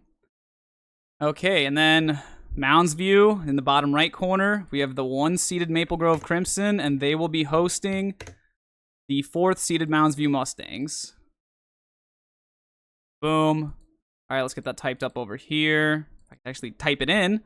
We have Mounds View at Maple Grove. 3 and 5 Mounds View team is coming all the way back to make it to the second round of the playoffs. That's not too shabby. All right, and then lastly, we've got the 3rd-seeded Eastridge Raptors, and they are going to host, or no, they actually are going to visit the 2nd-seeded Rosemount Irish. So we've got Eastridge at Rosemount. So this is the round of 16. We're going to have Wayzata at Woodbury, Minnetonka at Rogers, STMA at Lakeville South, Lakeville North at EP, Shakopee at Centennial, Andover at Stillwater, Mounds View at Maple Grove, and Eastridge at Rosemount. Let's get these copied over. Let's see. What does ChatGPT think we're about to get for the second round of the playoffs? Every matchup is elite versus elite. Yep. All right, so it is using season-long context. Whoa, Woodbury over Wayzata. Oh! Minnetonka over. Okay. Oh! Ooh, yeah, I guess that's predictable. This is a nutty Elite 8 we're about to get here. So, Woodbury over Wayzata. I thought Wayzata would have pulled the dub here, but Woodbury's team's speed and balance makes the difference. You're going to tell me Wayzata's not balanced, or that Woodbury is more balanced than Wayzata? And that Woodbury's going to have a big defensive stand late to seal this game. I don't know about that, but either way, we have number 1, Woodbury. And then we have our first another upset. Rogers is physical, but Tonka has the edge in explosive plays and offensive flexibility. If they protect the ball, they'll win by 7-10. So we've got Minnetonka pulling the upset in Rogers. It's still a good season for Rogers. They went, 6-2? 7-1? I think it was 6-2. 7-1 Rogers Royal squad that got all the way to hosting the Minnetonka Skippers. That's really not too shabby of an inaugural 6A season. Nicely done, Rogers. Minnetonka, you want rings. You're one step closer to it. I think Minnetonka is probably going to upset Woodbury in the next round, and they got a date with either one of these teams. We're setting up for a classic battle here. Lakeville South is over STMA. STMA might be tough. South is tougher. Cougars control line of scrimmage and keep the Knights off schedule all game. Even if we didn't keep the Knights off schedule, they might hit us with a few stretches, and we take care of business after that. Boom. All right, and then I think I saw the next one. Classic physical battle between the Eagles and the North Panthers. EP's defense wins the day in a low-scoring game. North just can't finish drives. That's pretty consistent with how it went the last time these two matched up in 2023. So, Eden Prairie. There we go. Okay, so we're going to have Minnetonka visiting. And remember, so what I didn't say, these state quarterfinal games are going to be at outdoor neutral site high school stadiums, which I'm going to tell ChatGPT. For the first 2 rounds, we've had home. The higher seed is always the home team, but for these last 3 rounds, for the third round, I should say, we're playing it at a neutral site high school stadium outdoors, and then the state semi and the state championship, I will tell it, are indoors at US Bank Stadium. So, yeah, let's finish up with our winners. Who do we have over here? Chaco's Flexbone usually causes chaos, but Centennial's own option-heavy offense preps them better than anyone. Centennial is the more complete team. Probably a true statement. Centennial wins a tough-fought battle over the Shakopee Sabres. Centennial, boom. All right, now we have Andover visiting Stillwater. And it picks Stillwater. Andover has juice, but Stillwater's experience and polish on offense. Again, not if they don't work on their double teams the point of attack on inside zone or just double teams the point of attack on power. Could be a last possession game. That I agree with. I think that'll be quite a shootout, but I'd probably lean towards Andover in that matchup. Regardless, I'm not the one making the picks. ChatGPT is. Stillwater has a date with the Centennial Cougars. All right, all of our 1 seeds are still intact, right? Let's see about our 1 seed down here. Yeah, MV's defense will slow things down for a bit, but the Grove's physicality and explosiveness takes over. Comfortable win for the Crimson. All right, no, I will not be converting that to a table. So, Maple Grove advances, and who meets Maple Grove in a state quarterfinal? Who else but the Rosemount Irish? Rosemount and Eastridge is a battle. Rosemount's playoff pedigree and superior line play edge it out in a 1-score grinder. We'll see about that. But Rosemount is definitely the more physical team over Eastridge, but Eastridge, they both have good coaching, but Eastridge is probably a little bit more potent on offense, but will they know how to attack a triple option flexbone team? Probably not, considering if we look at Eastridge, they were 5-3. Not a triple option, no. Maybe with Roseville, no. Forest Lake does do triple option stuff, but they do more load option or speed option. They're not as much like straight up veer, and they don't do it from under center. And then obviously Stillwater and Woodbury don't. So yeah, I don't think Eastridge has the experience against flexbone teams to really get it done in the postseason. All right, so now we've got our section, or not section, we have our state quarterfinal matchups all set. We just got to type them up now. We're getting one step closer to the AI Bowl, as I call it. We have Minnetonka versus Woodbury. We have, who's the lower seed? Eden Prairie versus Lakeville South.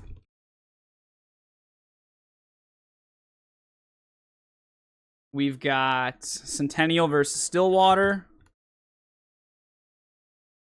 I'm sorry, road team goes first. Lower seed goes first. Still, no capital T. Stillwater versus Centennial. And lastly, we've got Rosemount versus Maple Grove. What an awesome matchup that's going to be. All right, and those are our 4 matchups. Let's see what AI thinks about it.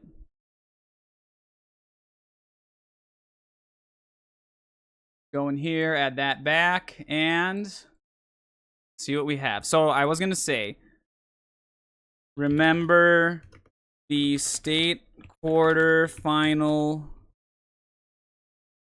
games are outdoors in November in Minnesota at a neutral high school site.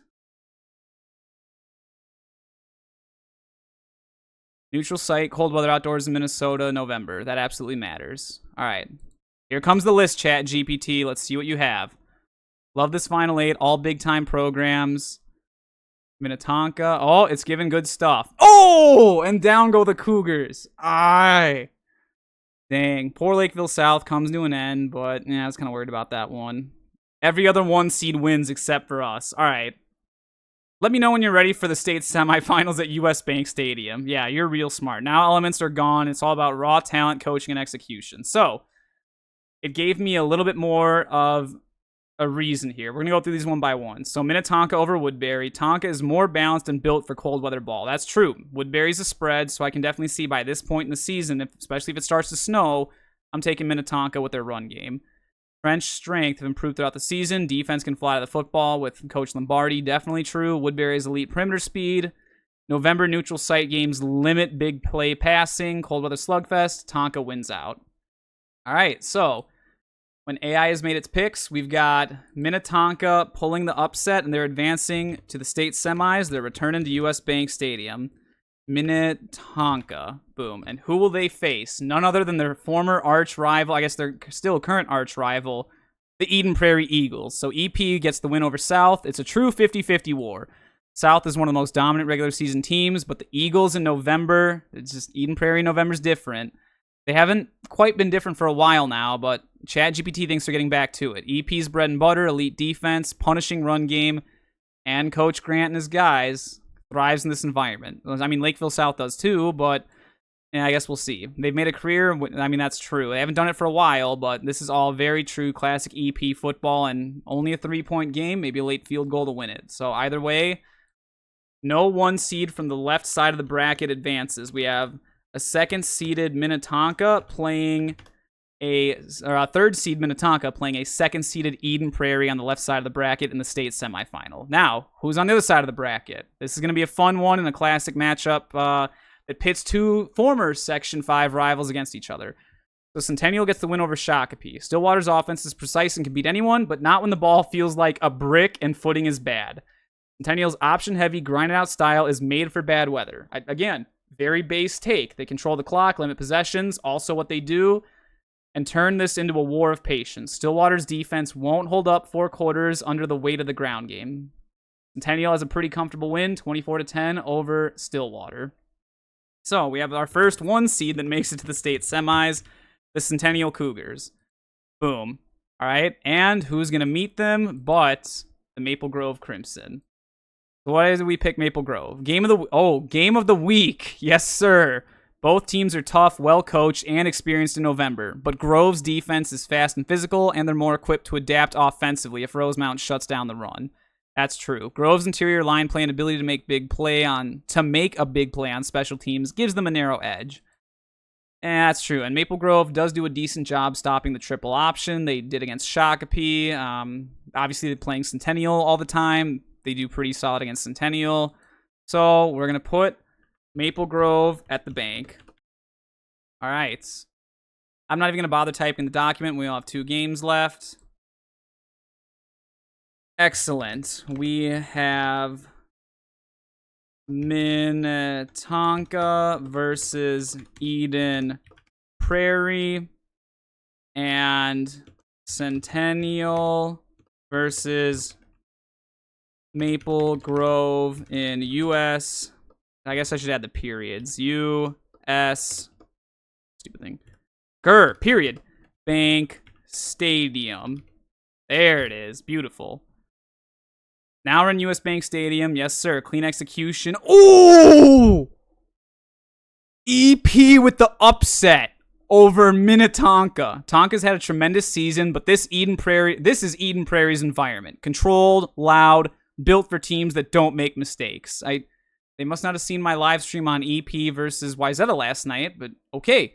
EP's run game and elite front seven are complemented by a coaching staff that knows exactly how to handle the semifinal spotlight. Minnetonka's athleticism keeps it tight, but EP's line play and playoff composure went out late. Think 3 yards in a cloud of rubber pellets kind of game. Defensive turnover could be the turning point, but Eagles advance to the state semifinal. To the state final. Eden Prairie. And who else is waiting for them but, I think we know where it's going, the Maple Grove Crimson. So, AI thinks that Maple Grove is going to upset Centennial. Centennial's option attack is the type of system that thrives in low possession outdoor games, but inside US Bank, teams like Maple Grove with athletic defenses and tempo flexible offenses get the edge. Grove has the athletes to match Centennial's misdirection and firepower, which puts pressure on ball control team to chase. And that's not Centennial's strength. So, all right, sounds like Maple Grove is going to strike quickly, and yeah, that's kind of how it goes. This one stays tight throughout 3 quarters, but Grove pulls away with the big 4th quarter and a red zone stop. Crimson get it done, and we have Eden Prairie versus Maple Grove as our state title game for 2025. So let's hear it. Let's hear it. ChatGPT. Make your pick. All right, who do we have? Oh! No way! We have an upset. And keep in mind, these 2 teams played in the regular season. Going back here, they played week 2. Eden Prairie lost at Maple Grove. Now they're playing inside US Bank Stadium, state championship on the line. And AI says Eden Prairie is the state title winner that gets it done over the Maple Grove Crimson. So why? That's what we want to know next. Championship DNA. EP isn't just in these games, they're built for them. Mike Grant and staff know how to prep, manage nerves, and adjust mid-game. This stage is routine for the Eagles. Trenches matter. In a game like this, it comes down to the line of scrimmage. EP's offensive line is elite, and the defensive front is just playoff tested. They'll limit Maple Grove's explosive plays and control the clock. Well, so does Centennial, but okay.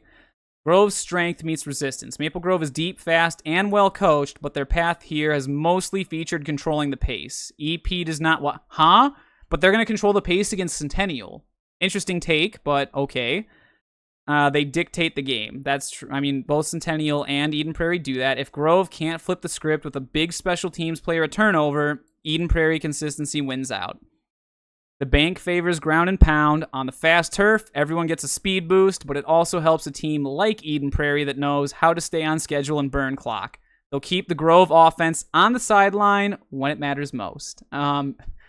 Absolutely wild. And the final score, EP 24, Maple Grove 17. And this is state title number 12. Maybe Mike Grant retires after this. Right out in the sunset, you have a huge win over Maple Grove, who you only lost earlier in the season. The winner is Eden Prairie Eagles. If I could actually spell. My apologies, EP. Wow. So, EP comes out on top as a 2 seed, and it's kind of funny. The top 3 seeds in Section 5 all made it to the state semis, and then so did Centennial. Nobody in Section 4 made it that far, as we saw. Lakeville South got eliminated there. Woodbury got eliminated there. Yeah, it's a good season to be a Metro West team, I guess. unless you're Moorhead, then you just have not that good of a season. Let's just go back and look at all the teams as a whole and how they finished. Andover did a pretty solid job, won some nice playoff games, had one nice playoff win over Edina, and then kind of met their match with Stillwater, but good taste of 5A. Rogers did a really solid job. They went 7-1 in the regular season, took care of business against Roseville, but then once you have to play a team like Minnetonka, they struggled a bit, but hey, Minnetonka made it all the way to the state semis, so not too shabby. Osseo and Champlin could have had better seasons, and Oka really took a step back. And then Blaine, poor Blaine got upset in the first round of the playoffs. They were just kind of hanging around. I guess they haven't figured out how to have double teams when they run inside zone, and they probably haven't figured out how to adjust yet, but maybe 2026 will be their year. Who knows? Moving on to the Metro South. Egan took a big step back. Farmington is Farmington. Prior Lake is Prior Lake. Nothing really to say there, other than, did Prior Lake lose in the first round? Who did they lose to? Yeah, it picked Wyzetta over Prior Lake. So, yeah, Lakers, no state title this year. I guess might need to work on that quarterback play. Although, I'm saying that as a joke to that video that I broke down on one of my previous live streams.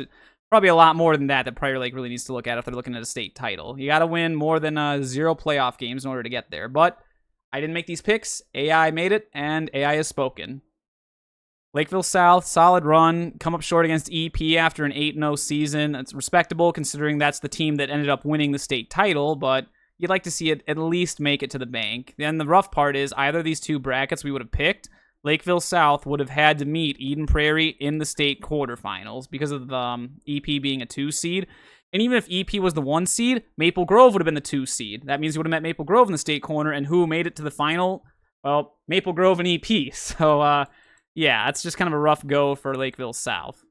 Prior Lake, yeah, we talked about Prior Lake. Rosemount had a really solid season. They made it all the way, not the state semis, but they made it to the state corner, ran into Maple Grove, who made the state title game. So, very good bounce back year for the Rosemount Irish. Shakopee took a step back, kind of like Farmington, Egan, and Lakeville North sort of did. They were still right there where they should be, won a decent amount. I think they won 1 playoff game, and then just happened to clash with the state title winning Eden Prairie Eagles. That's quite the path, though, for Eden Prairie. They knock off Lakeville North, Lakeville South, Minnetonka, and Maple Grove all in a span of 4 weeks. That is a nutty 4-week stretch. But I guess EP got it done. That's pretty wild. Centennial didn't have too difficult of a time. They had Hopkins, Shaco, and Stillwater's probably not the best 2 seed. Same with Maple Grove. Moundsview and Eastview didn't really offer much. Rosemount was a good test, and then obviously Centennial's a pretty solid test. Minnetonka, you had to beat Farmington, which, you took it to Rogers, who's new to 6A, so we don't want to discredit the Royals. They went 7-1, but Minnetonka's experienced. Then you had to beat Woodbury. So, I mean, Minnetonka did have an easier path into the state semis. But once they got there, yeah, kind of ran into that EP wall again. Oof. Oof, duh, as we say here in Minnesota. But yeah, Lakeville North, bummer. Metro East, not a good season showing. Woodbury somehow went 8-0, but then, of course, got blasted by Minnetonka in the state the state quarterfinal. So, not the best, but, I mean, White Bear, rough season. I think I have to highlight Forest Lake. Ain't no way Forest Lake goes 0-8 and is a first-round exit and finishes their season 0-9 in 2025. That is a wild claim coming from ChatGPT. But that Woodbury, I think the other wild claim is that Woodbury is going to go 8-0. Maybe. They were definitely down last year, but to bounce back from, what were they, like 2-6, 3-5, to 8-0? I don't know about that. Now let's get down to the Metro West. So, Edina is probably one of the biggest surprises. They're only going to go 2-6, and they're going to be a 6 seed, and then lose to Andover in the first round? I highly doubt that's going to happen. Even if Mason West doesn't play, I think the coaching and a lot of the other pieces at Edina are good enough to do a little bit better than that, even if the Metro West is loaded. But AI has spoken. EP, obviously, great 7-1 season, lost to Maple Grove in the regular season, but got revenge on them in the state title game. Maple Grove, great season, 8-0. They were 12-0 all the way up to the state title, and then fell to 12-1 against the 12-1 EP Eagles when it mattered. So, rough. Minnetonka was essentially the same this season as they were last season. Blow out everybody, but lose to EP and Maple Grove, and then this time they collapsed to EP in the state semifinal because EP happened to make it that far. Yeah, we'll see about that. And then obviously one of the biggest shockers might have been Moorhead. You're telling me that a loaded Moorhead roster with Jet Feeney at QB and Coach Kevin Feeney running that RPO offense is going to go 0-8? Again, I get it's the Metro West, but Moorhead has too great of a strength program, invests too much in their student athletes, and they're just too good of a program to go 0-8, even if it is in the Metro West. I don't see that happening. And I mean, think about some of these matchups early and how good these teams did. I mean, Rogers ended up being 7-1. Woodbury ended up being 8-0. How many undefeated teams did they end up playing? Woodbury was undefeated in the regular season. Maple Grove was undefeated in the regular season. EP went to the state. I mean, they won the state title. So a lot of those teams, and Rogers ended up being a 2 seed at 7-1. So I mean, it's not like, I mean, they played a ton of tough games, but yeah, I don't know if it's going to play out that way in the regular season. We'll see, but I don't think Moorhead will be that bad. STMA was definitely an overachiever. I don't think anyone saw 4-4 out of them. I mean, looking at these wins, that definitely looks like a plausible season for them. I don't know about that Edina win, but Champlin, Moorhead, and Hopkins are potentially doable. Then again, you have to go all the way up to Moorhead. We'll see about that.